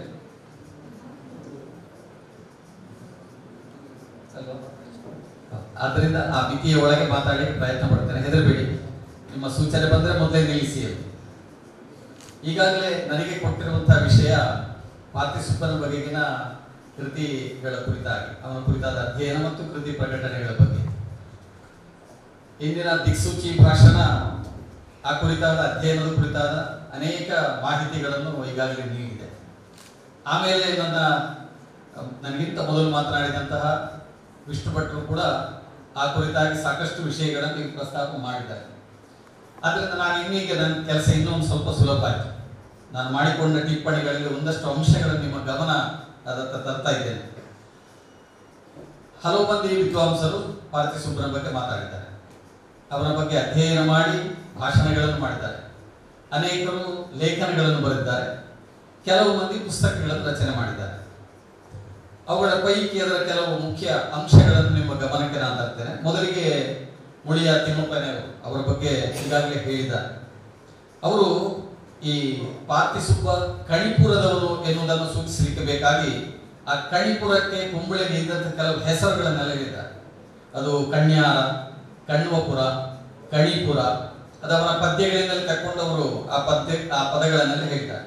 ಅದರಲ್ಲಿ ಒಂದು ಪದವನ್ನು ಅವರು, ಪದ ಅಂದರೆ ಒಂದು ಪದ್ಯ, ನಾವೀಗ ಹೇಳುವ ಯಕ್ಷಗಾನದ ಪದ ಅಂತ ಹೇಳುವುದಕ್ಕೆ ಒಂದು ವಿಶೇಷವಾದ ಅರ್ಥ ಇದೆ. ಧಾತ್ರಿ ಮಂಡನ ಕಣ್ವನಾಮಪುರದೊಳ್ ಮೈದೋರಿ ಭಕ್ತಾಳಿಯಂ ಸತ್ ಪಾದಾಬ್ಜ ಮರಂದದಿ ತಡೀಸುತ್ತಾರೈವ ಶ್ರೀಕೃಷ್ಣನ ಅಂತ ಹೇಳ್ತಾರೆ. ಭಕ್ತಿ ಸ್ರೋತದಲ್ಲೊಂದು ಗೂಡಿ ಹರಿಯುತ್ತಿ ಪಾರ್ವತೀ ನಂದನ ಭಕ್ತಿ ಸಂಖ್ಯೆ ರಾಗ ತಾಳಗಳೊಳಿ ರಾಮಾಯಣ ಪಾಡಿದವಂತ ಈ ಒಂದು ಪದ್ಯವನ್ನು ಹೇಳ್ತಾರೆ. ಇದರಲ್ಲಿ ಪಾರ್ವತೀ ನಂದನ ಎನ್ನುವಂತಹ ಒಂದು ಪದ ಮತ್ತು ಕಣ್ವಪುರ, ಕಣ್ವನಾಮಪುರ ಎಂಬ ಅದರಲ್ಲಿ ಕಣ್ವ ಋಷಿಗಳು ಕುಂಬಳೆಯಲ್ಲಿ ತಪಸ್ಸು ಮಾಡಿದ್ರು ಎನ್ನುವಂತ ಒಂದು ಐತಿಹ್ಯ ಕೂಡ ಇದೆ. ಆದ್ದರಿಂದ ಪಾರ್ಥಿಸುಬ್ಬ ಅವನು ಕಣ್ವಪುರದವನು, ಕಣಿಪುರದವನು ಎನ್ನುವುದಂತೂ ಮುಳಿಯ ತಿಮ್ಮಪ್ಪನವರ ಗಟ್ಟಿ ನಂಬಿಕೆ. ಮತ್ತು ನಾನು ಕುಂಬಳೆಯವನೇ, ನಾವು ಚಿಕ್ಕವರಿದ್ದಾಗಲೂ ಕೂಡ ತುಳುವರು ಮತ್ತು ಹವಿಕ ಕನ್ನಡದವರು ಅವರು ಕಣ್ಯಾರ ಅಂತಲೇ ಆ ಊರಿಗೆ ಹೇಳ್ತಿದ್ದರು. ಕುಂಬಳೆ ಎನ್ನುವ ಶಬ್ದ ಬಹಳ ಕಡಿಮೆ ಪ್ರಯೋಗದಲ್ಲಿ ಇತ್ತು, ಅಂದ್ರೆ ಅವರ ಆಡುಮಾತಿನ ಒಳಗೆ. ನಾನು ಹವಿಕ ಕನ್ನಡ ಮಾತನಾಡುವುದು, ನಮ್ಮಲ್ಲಿ ಎಲ್ಲ ಬಂಧುಗಳೆಲ್ಲ ಕಣ್ಯಾರಕ್ಕೆ ಹೋಗೋದು ಅಂತ ಹೇಳು, ನಾನು ಕಣ್ಯಾರದಿಂದ ಬಂದದ್ದು ಅಂತ ಹೇಳು. ಕಣ್ಯಾರ ಎಂಬ ಶಬ್ದ, ತುಳುವರು ಕೂಡ ಕಣ್ಯಾರ ಎನ್ನುವಂತಹ ಒಂದು ಪದವನ್ನು ಹೆಚ್ಚು ಪ್ರಯೋಗ ಮಾಡ್ತಿದ್ರು. ಆದ್ದರಿಂದ ಆ ಒಂದು ಶಬ್ದವನ್ನು ಇಟ್ಟುಕೊಂಡಿದ್ರು. ಆಮೇಲೆ ರಾಜಾಶ್ರಯ, ಈ ಯಕ್ಷಗಾನಕ್ಕೆ ರಾಜಾಶ್ರಯ ಬಹಳ ಕಡಿಮೆ ಅಂತ ವಿದ್ವಾಂಸರು ಹೇಳಿದ್ರು. ಅದು ಇರಲಿಕ್ಕೂ ಸಾಕು, ಗೊತ್ತಿಲ್ಲ. ಆದರೆ ಮಾಯಿಪಾಡಿಯ ಅರಸರಿಗೆ ಯಕ್ಷಗಾನದ ಬಗ್ಗೆ ಬಹಳ ಅಭಿಮಾನ ಇತ್ತು ಎನ್ನುವುದಕ್ಕೆ ನಾವು ಜಾತ್ರೆಯ ಸಮಯದಲ್ಲಿ ಅರಸು ಮನೆತನದವರು ಬಂದಿರುವುದನ್ನು ನಾವು ಗಮನಿಸ್ತಿದ್ದೇವೆ. ಆಗ ಹಿಂದೆ ನಾನು ಸಣ್ಣವನಿದ್ದಾಗ ಕುಂಬಳೆ ಜಾತ್ರೆಗೆ ಬಂದರೆ ಅವರು ಒಂದು ಸುತ್ತಿಗಾರು ದೇವರೊಟ್ಟಿಗೆ ಬರ್ತಿದ್ರು. ಆ ಸುತ್ತುಗಳಲ್ಲಿ ಬಹಳ ಮುಖ್ಯವಾಗಿ ಒಂದು ನಮಗೆ ಕಾಣುವುದು, ಅಲ್ಲೊಂದು ವಸಂತ ಕಟ್ಟೆಯಲ್ಲಿ ಒಂದು ಪೂಜೆ ಆಗ್ತದೆ ಕುಂಬಳೆಯಲ್ಲಿ. ಆ ವಸಂತ ಕಟ್ಟೆಯಲ್ಲಿ ಪೂಜೆ ಆಗುವಾಗ ಒಂದು ಅಷ್ಟಾವಧಾನ ಸೇವೆ ಆಗಿ ಒಂದು ಸೇವೆ ಆಗ್ತದೆ. ಆ ಸೇವೆ ಆಗುವಾಗ ಜಾಗಟೆ ಕೋಲು ಹಿಡ್ಕೊಂಡು ಪಾಠಾಳಿಗಳು ಇದನ್ನು ನಡೆಸಿಕೊಂಡು ಅದರ ನಿರೂಪಕರು, ಕಾರ್ಯಕ್ರಮ ನಿರೂಪಕರು ಅಂತಿದ್ದ ಹಾಗೆ ಅಷ್ಟಾವಧಾನ ಸೇವೆಯ ಒಂದು ನಿರೂಪಣೆ ಮಾಡುವವರು ಪಾಠಾಳಿಗಳು. ಅದು ಕುಂಬಳೆಯಲ್ಲಿ ಒಂದು ಸಂಪ್ರದಾಯ. ಅಲ್ಲಿ ಆ ವಸಂತ ಕಟ್ಟೆಯ ಪೂಜೆಯ ಸಮಯದಲ್ಲಿ ನಡೀತಿತ್ತು. ಅವರು ಜಾಗಟೆ ಕೋಲು ಹಿಡ್ಕೊಂಡಿದ್ದರು. ಅಂದ್ರೆ ಅದು ಪಾಠ, ಆ ಹಾಡನ್ನು ಹೇಳುವಂತಹ ಒಂದು ಕೆಲಸ, ಅದನ್ನು ಅವರು ಮಾಡುತ್ತಿದ್ರು. ಮತ್ತು ಅದು ಬಹಳ ಹಿಂದಿನ ಕಾಲದಲ್ಲೂ ಕೂಡ ನಡೆದುಕೊಂಡು ಬಂದದ್ದು ಎನ್ನುವುದಕ್ಕೆ ಆ ಒಂದು ಪರಿಸ್ಥಿತಿಯು ಕೂಡ ಒಂದು ನಿದರ್ಶನವಾಗಬಲ್ಲದು. ಹಾಗೆ ಅವನು ತನ್ನ ಪ್ರಸಂಗಾತ್ಯದ ಪದಗಳಲ್ಲೆಲ್ಲ ಬರೆದಿರುವ ಕಣ್ವಪುರಪತಿ ಎಂಬಂತ ಒಂದು ಅಂಕಿತವನ್ನು ಮುಳಿಯ ತಿಮ್ಮಪ್ಪನವರು ಅದನ್ನು ಗುರುತಿಸ್ತಾರೆ. ಆಮೇಲೆ ಈತ ಸ್ಥಾನಿಕ ಬ್ರಾಹ್ಮಣ ಅಂತ ಈಗಾಗಲೇ ಒಂದು ಪ್ರಸ್ತಾಪ ಆಗಿದೆ. ಈ ಪಾಠಾಳಿಗಳು ಸಾಮಾನ್ಯವಾಗಿ ದೇವಸ್ಥಾನದ ಸೇವೆ ಇತ್ಯಾದಿಗಳನ್ನೆಲ್ಲ ಮಾಡುವಾಗ ಅಲ್ಲಿ ಈ ಹಾಡನ್ನು ಹಾಡಿ ದೇವರ ಸ್ತುತಿಯನ್ನು ಮಾಡುವಂತಹ ಒಂದು ಕೆಲಸವನ್ನು ಮಾಡ್ತಾರೆ. ವೇದವನ್ನು ಅಭ್ಯಾಸ ಮಾಡಿದಂತಹ ಬ್ರಾಹ್ಮಣರು ಅವರು ಕೂಡ ವಸಂತಗಟ್ಟೆಯಲ್ಲಿ ಕುತ್ಕೊಳ್ಳಿಬಹುದು. ಅವರು 4 ವೇದಗಳ ಒಂದೊಂದು ಮಂತ್ರಗಳನ್ನು ಹೇಳಿ ಆ ಮಂತ್ರದ ಮೂಲಕವಾಗಿ ದೇವರ ಸ್ತುತಿಯನ್ನು ಮಾಡುವುದು. ಕುಂಬಳೆ ಜಾತ್ರೆಯನ್ನು ಬಹಳ ಹಿಂದಿನಿಂದ ಗಮನಿಸಿದವರಿಗೆ, ಬಹುಶಃ ಹಿರಿಯರು ಯಾರಾದ್ರೂ ಇಲ್ಲಿದ್ರೆ ಅವರಿಗೆ ಗೊತ್ತಿರಬಹುದು.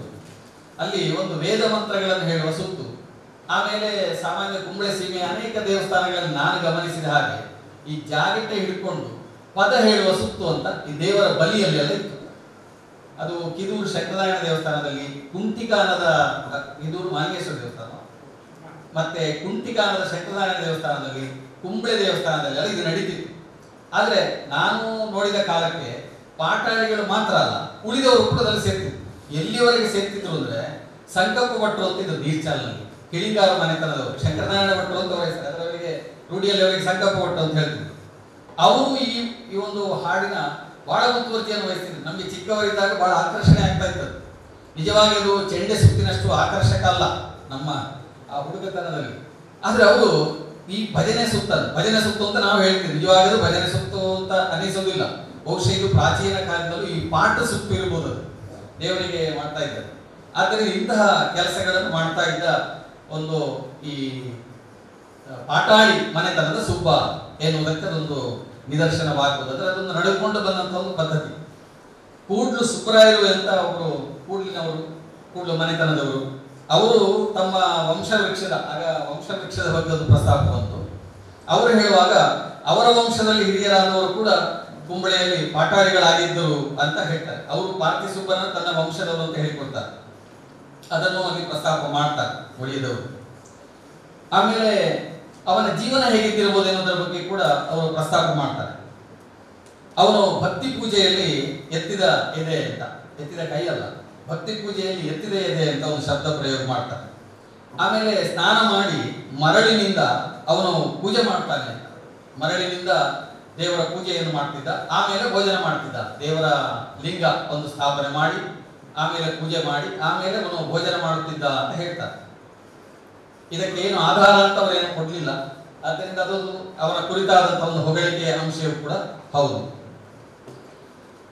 ಆಮೇಲೆ ಸಭಾಲಕ್ಷಣ ಕೃತಿಯನ್ನು ಬರೆದಿದ್ದರ ಬಗ್ಗೆ ಕೂಡ ಮುಳಿಯದವರು ಪ್ರಸ್ತಾಪ ಮಾಡ್ತಾ ಇನ್ನೊಂದು ಪುಸ್ತಕ, ಒಬ್ಬ ಕವಿಯ ಬಗ್ಗೆ ಹೇಳ್ತಾರೆ. ಬೆನಕಯ್ಯ ಭಾಗವತ ಎನ್ನುವರು ಕೂಡ ಈ ಒಂದು ಸಭಾಲಕ್ಷಣವನ್ನು ಬರೆದಿದ್ದಾರೆ ಅಂತ ಮುಳಿಯದವರು ಹೇಳ್ತಾರೆ. ಅವರ ಪುಸ್ತಕದಲ್ಲಿ ಇದೆ ಅದು.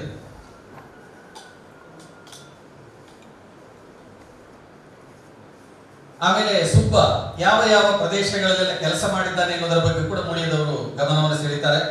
ಕುಂಬಳೆಯಿಂದ ಒಂದು 2 ಮೈಲಿನಷ್ಟು, ಮೈಲ್ಕಲ್ಲು ಅಂತ ಹೇಳ್ತಾರೆ ಕುಂಬಳೆಯಲ್ಲಿ ಅದನ್ನು. ಆ ಮೈಲ್ಕಲ್ಲಿನ ಹತ್ತಿರ ನಾರಾಯಣಮಂಗಲ ಅಂತ ಒಂದು ಪ್ರದೇಶ ಇದೆ. ಆ ನಾರಾಯಣಮಂಗಲದಲ್ಲಿ ಕೂಡ ಒಂದು ಸಣ್ಣ ದೇವಸ್ಥಾನ ಈಗಲೂ ಇರ್ಬೋದು, ಗೋಪಾಲಕೃಷ್ಣ ದೇವಸ್ಥಾನ ಇದೆ. ಅಲ್ಲಿಯೂ ಕೂಡ ಅವರು ಪಾಟಾಳಿ ಕೆಲಸವನ್ನು ಮಾಡಿದ್ದಾರೆ ಅಂತ ಹೇಳ್ತಾರೆ.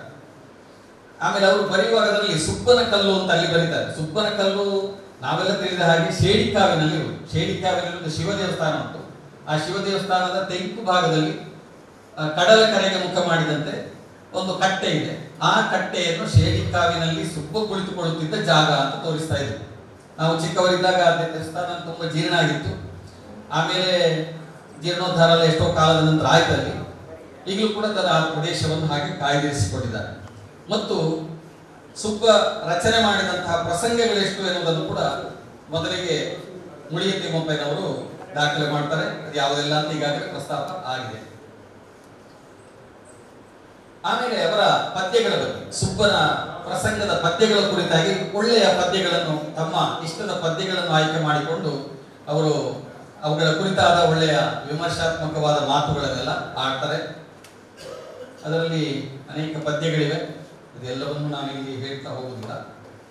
ಆದರೆ ಆ ಪದ್ಯದ ಭಾವ ಏನು ಎನ್ನುವುದನ್ನು ತಿಮ್ಮಪ್ಪಯ್ಯನವರು ಬಹಳ ಸೊಗಸಾಗಿ ಅಲ್ಲಲ್ಲಿ ಹೇಳ್ತಾರೆ. ಅದು ಒಂದು ಸಂದರ್ಭವನ್ನು ಇದರಲ್ಲಿ ಹೇಳುವ, ಇದು ಶ್ರೀರಾಮ ವನಗಮನದ ಸಂದರ್ಭದ ಒಂದು ಪದ್ಯ.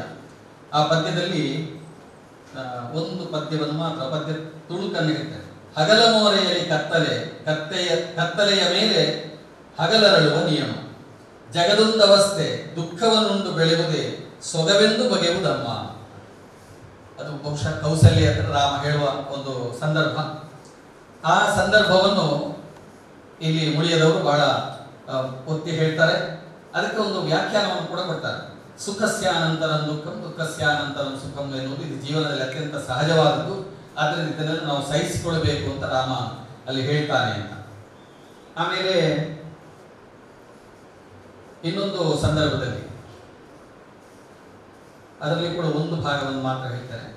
ಬಂದರು ರಾಮ ಲಕ್ಷ್ಮಣರು ಆನೆ ಮಂದಿ ಕುದುರೆ ತೇರುಗಳು ಕೂಡ ಅಂತ ಆ ಪದ್ಯ ಆರಂಭ ಆಗ್ತದೆ. ಅದರ ಕೊನೆಯ ಭಾಗ ಹಿರಿಯರ ಮನದೊಳಗಿರಿಸಿ ಕುಲ ದಿನವನ್ನೇ ತಮ್ಮಯ ಗುರಿಯಲ್ಲಿ ಬೆರೆಸಿ ಧರಣಿಗೆ ಮೇಲ್ಪಂಕ್ತಿ ಬೆರೆಸಿ ಹೊಸ ಪರಿಯೊಂದು ದಾರಿಯ ಹಿಡಿದು ಮುಂಬರಿಸಿ ಅಂತ ಆ ಪದ್ಯ ಹೇಗೆ ತಾವು ಆ ಹಿರಿಯರ ಮಾತಿಗೆ ಬದ್ಧವಾಗಿ ಪರಂಪರೆಯನ್ನು ಬಿಡದೆ ಮೌಲ್ಯಗಳನ್ನು ಆಧರಿಸಿಕೊಂಡು ಬದುಕಬೇಕು ಎನ್ನುವುದರ ಕುರಿತಾದ ರಾಮನ ಮಾತು.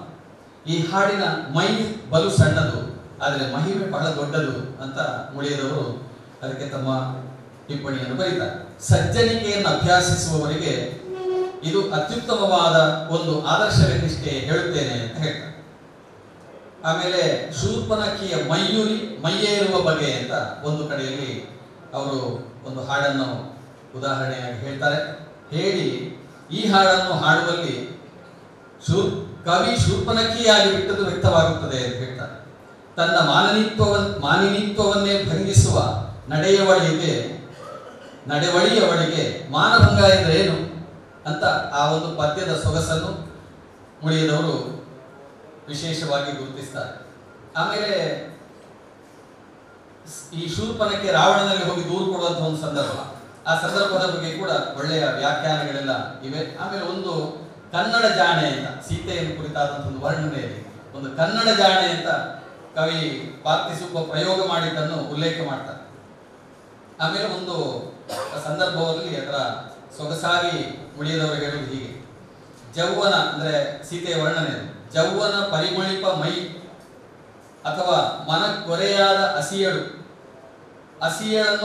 ಅಸಿಯನೊಳಗೊಂಡ ಒರೆ, ಈ ಪದಪುಂಜಗಳನ್ನೆಲ್ಲ ಅವರು ವಿಶೇಷವಾಗಿ ಒತ್ತಿ ಹೇಳ್ತಾರೆ. ಮತ್ತು ಯಕ್ಷಗಾನದಲ್ಲಿ ಅರ್ಥಧಾರಿಗಳು ಈ ಪದಗಳ ಕುರಿತಾದ ತುಂಬಾ ಸೊಗಸಾದ ವ್ಯಾಖ್ಯಾನಗಳನ್ನೆಲ್ಲ ಮತ್ತೆ ಮಾಡಿದ್ದುಂಟು.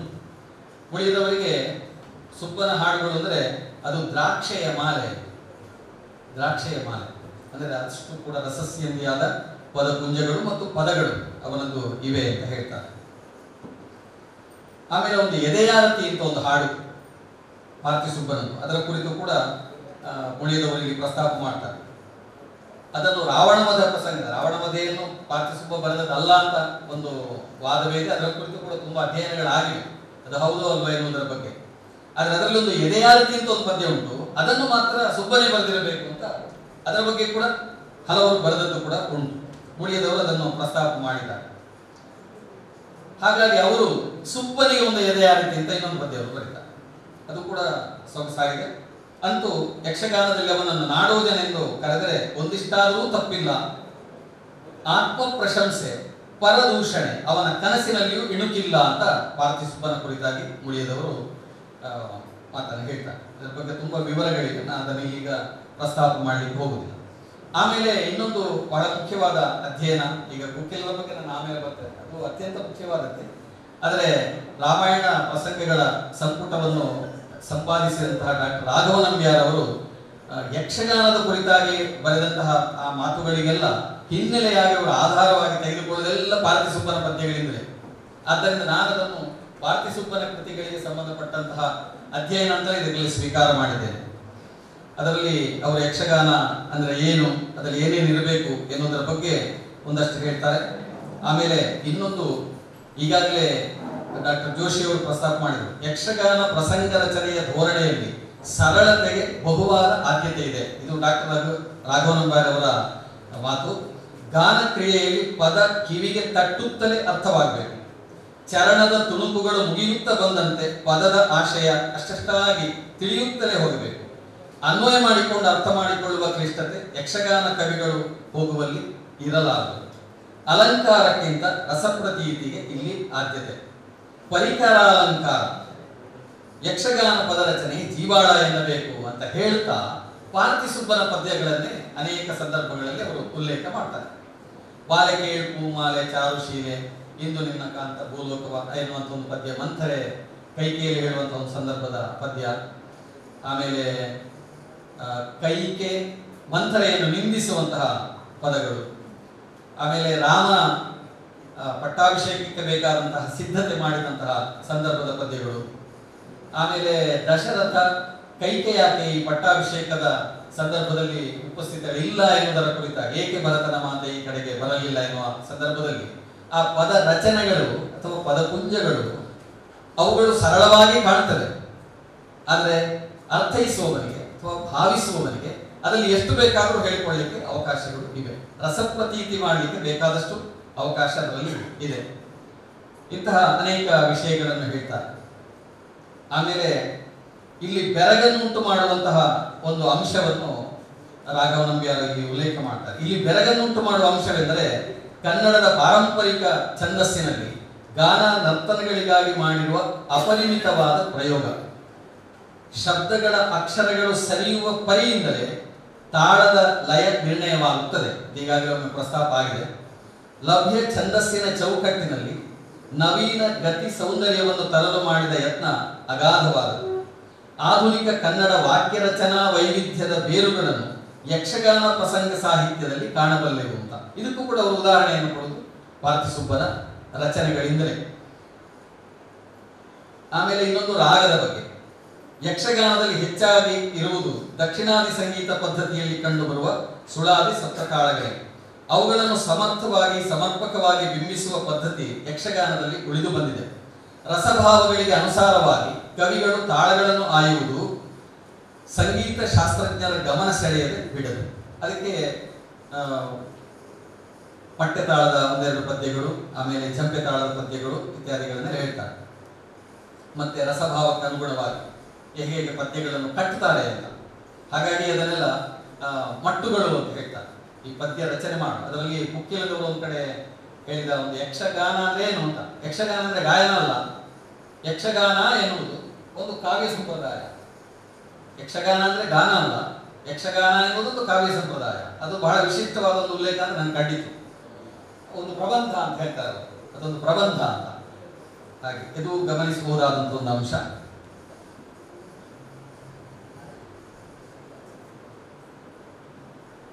ಆಮೇಲೆ ಇನ್ನೊಂದು ಆ ಸಂದರ್ಭದ ಇಲ್ಲ ಆಗ ಕಾಲದ ಬಗ್ಗೆ ಎಲ್ಲ 1ನೇ 2ನೇ 3ನೇ ಘಟ್ಟ ಅಂತ ಹೇಳಿದ್ರು. ಆ ಸಂದರ್ಭ ಅದಕ್ಕೆ ಸಂಬಂಧಪಟ್ಟ ಕೂಡ ರಾಘವ ನಂಬಿಯವರು ಕೆಲವು ಅಂಶಗಳನ್ನು ಹೇಳ್ತಾರೆ.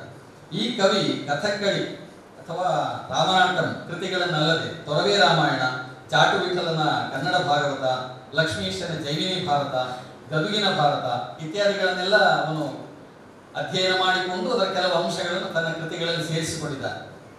ಅಂದ್ರೆ ಆ ಕಾಲದ ಸಾಹಿತ್ಯವನ್ನು ಚೆನ್ನಾಗಿ ಓದಿಕೊಂಡವನು. ಆದರೆ ಎಲ್ಲಿಂದ ಓದಿದ, ಗುರು ಯಾರು, ಅದರ ಕುರಿತಾಗಿ ಅವನು ಎಲ್ಲಿಯೂ ಹೇಳಿಕೊಳ್ಳಿಲ್ಲ.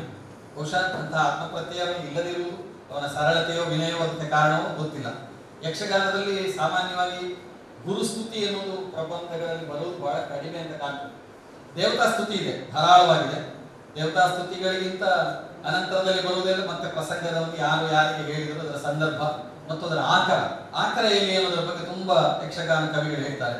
ಆದರೆ ತಮ್ಮ ಗುರುಗಳ ಬಗ್ಗೆ ಹೇಳಿಕೊಂಡದ್ದು ತುಂಬಾ ಕಡಿಮೆ. ತಮ್ಮ ಬಗ್ಗೆ ಹೇಳಿಕೊಂಡವರೇ ಬಹಳ ಕಡಿಮೆ. ಎಲ್ಲಾದ್ರೂ ಮಂಗಳ ಪದ್ಯದಲ್ಲಿಯೋ ಎಲ್ಲಾದ್ರೂ ಒಂದು ಶಬ್ದ ಅವರ ಮಗ ಇವರ ಮಗ ಅಂತ ಹೇಳ್ತಾರೆ. ತಮ್ಮ ಹೆಸರನ್ನ ಹೇಳಿಕೊಳ್ಳಿಕ್ಕೂ ಸಂಕೋಚ ಪಡ್ತಿದ್ರು. ಆದ್ದರಿಂದ ಈ ಕವಿ ತನ್ನ ಕಾಲದ ಅನೇಕ ಕಾವ್ಯಗಳನ್ನು ಚೆನ್ನಾಗಿ ಓದಿಕೊಂಡವರು ಮತ್ತು ಕನ್ನಡ, ಸಂಸ್ಕೃತ, ಮಲಯಾಳ ಈ ಎಲ್ಲ ಭಾಷೆಗಳನ್ನು ಕೂಡ ಚೆನ್ನಾಗಿ ತಿಳಿದವರು ಮತ್ತು ತಮಿಳನ್ನು ಕೂಡ ತಿಳಿದಿರಬಹುದು ಅಂತ ಅದು ಮುಂದಕ್ಕೆ ಬರ್ತೇನೆ ಆ ವಿಷಯಕ್ಕೆ ಅಂತ ನಮಗೆ ಗೊತ್ತಾಗ್ತದೆ.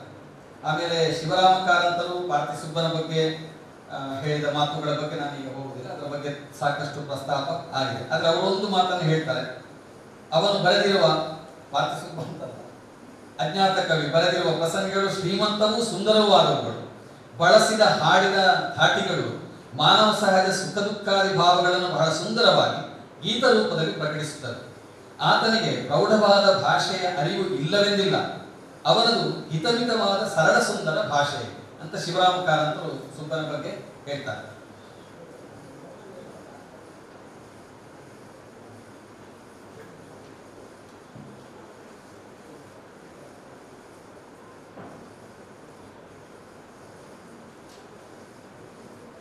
ಇನ್ನು ಕುಕ್ಕಿಲದ ಆಮೇಲೆ ಮಂಜೇಶ್ವರ ಗೋವಿಂದ ಪೈಗಳು ಆಡಿದ ಮಾತಿನ ಬಗ್ಗೆ ಇದು ಕಾಲದ ಸಂದರ್ಭಕ್ಕೂ ಅನ್ವಯ ಆಗ್ತದೆ.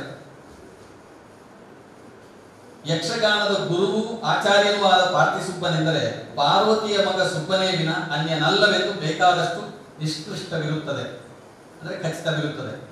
ಆತನು ಕುಂಬಳೆಯ ಪಾಟಾಳಿಗಳ ಮನೆತನದವನು. ಕುಂಬಳೆಯ ಬಯಲಾಟ ಮೇಳಗಳಲ್ಲಿ ಭಾಗವತನಾಗಿದ್ದವನು. ಕುಂಬಳೆಯಲ್ಲಿ ಒಂದು ಮೇಳ ಇತ್ತು. ಆ ಮೇಳದ ಪ್ರಧಾನ ಭಾಗವತ, ಪ್ರಧಾನ ಅಂತ ಇಲ್ಲ, ಒಬ್ಬನೇ ಭಾಗವತ ಹಿಂದೆ ಭಾಗವತ ಪಾರ್ತಿಸುಬ್ಬ. ತಿರುವಾಂಕೋಡು ಅಂದ್ರೆ ತಿರುವಾಂಕೂರು